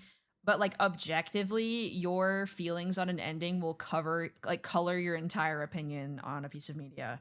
So yeah, it's important to get the ending like figured out before everything. I feel like I want to have the ending communicate what I want it to. And if it does that, then that's sufficient. Yeah. But a lot of the times, some of the endings, a lot of the endings that I see on stuff just kind of leave question marks instead, which is not like, I like there being a question mark here and there, but I remember the first time I saw Spirited Away, I actually was pissed off at the ending. That's a fair opinion, I think. That's so funny. Because Chihiro and her family get in the car and drive away. And I'm just like, what the hell was that? Yeah. I mean, it's like one of those things where, like, because I think I like open-ended endings, but it's not for everybody. And it also has to be done in a specific way. I appreciate the ending now. Yeah. Because of like going back and sitting through it and analyzing it and such. But it doesn't satisfy me. Yeah, that makes sense. It's like I had a really, really delicious, lovely salad, but I'm gonna be hungry a couple hours later, and there's no more food. He Spirited Away food metaphor. So like that's the main thing. I like it when there's like a succinct ending to what that plot was doing. By the way, how are we feeling time-wise? I know you said that I do probably have to get going. Okay, I have 2 quick questions that are the most important to wrap it all up, because I feel like I've made some pretty good progress on this drawing. And I'm at the part of the line art's looking good. Thank you. The part of the stream where I struggle to draw a hand for 30 minutes, so I don't think Hell yeah, my favorite part. All right, first question. Overwatch 1 or Overwatch 2? 1. Okay. The 5v like 6v6, no. I give like main tank, off tank. Yes, agree. Like I don't know why they changed that. Like, it was the joy that came in pocketing your diva as she went in. I miss goats. I miss Zarya Rhine, dude. I miss playing Zarya God, Rhine Zarya so Rhine was much. so good. Oh my God, it was so good. And then Moth meta was really good too. And like, oh God, I played so much the Overwatch variants, that time. the variants of goats. We are And the thing goats is, enjoyers in this house. Sorry, chat. I also need to clarify for people that don't realize, because there are people that are like, well, what's goats? And they're like, go all tanks and support. That is not what goats means. It's called goats because the team that developed the strategy was called GOAT.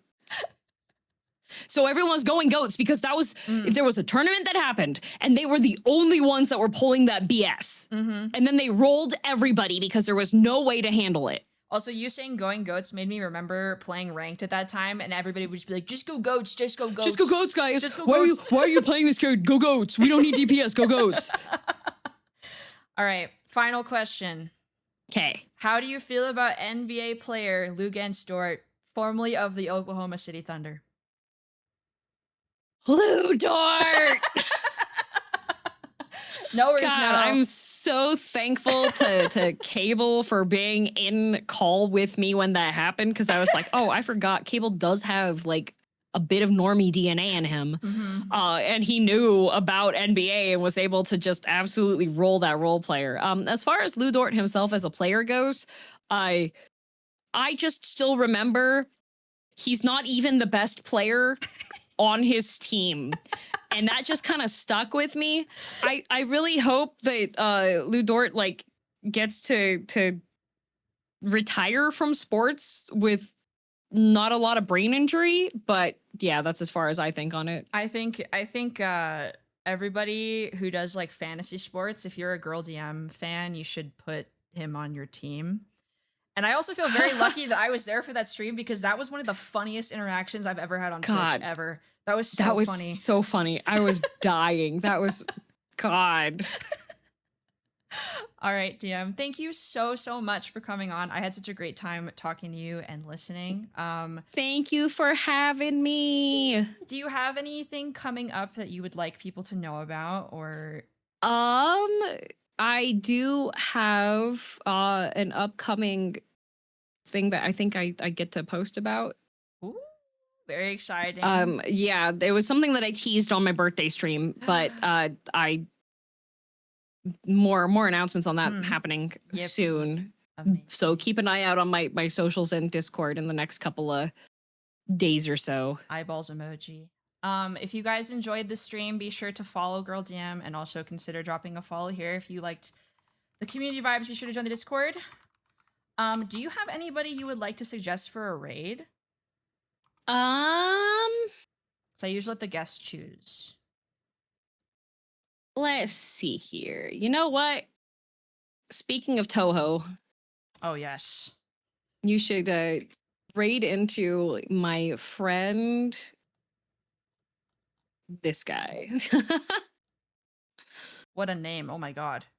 Amazing. Yep. Amazing they have that name on Twitch. I know, right? He's been around for a while, so he has that name. That's awesome. YouTube chat, I can't redirect because I'm unmonetized. So you guys are gonna go into the ether. Here's the raid message. Copy and paste this raid message if you're a sub. Copy and paste the second one if you are not. I will see you guys on Saturday, which is tomorrow. I don't know what day of the week it is. We're gonna be finishing this on stream, and you're streaming tomorrow, right? Too? Yep. I'm doing Hildebrand with Ben. We're voice acting the question, and we are like one away from the finale for the Heavensward story arc, I think. That's crazy. And then we're doing Forked Tower Blood. Oh, baby. Which is going to be a lot of dying. Do not miss that stream, guys. It's going to be awesome. Lots of voice acting. All right. Thank you again. Thank you, chat, for being so supportive. I really appreciate all of the raids, subs, and follows. Thank you. And the YouTube of course. subs Thank you as for well. the interview. Yippee. Very nice. All right. Be on your best behavior, and we will see you guys tomorrow because we're both streaming. Hell yeah. Yay, Yippee. streaming. Bye.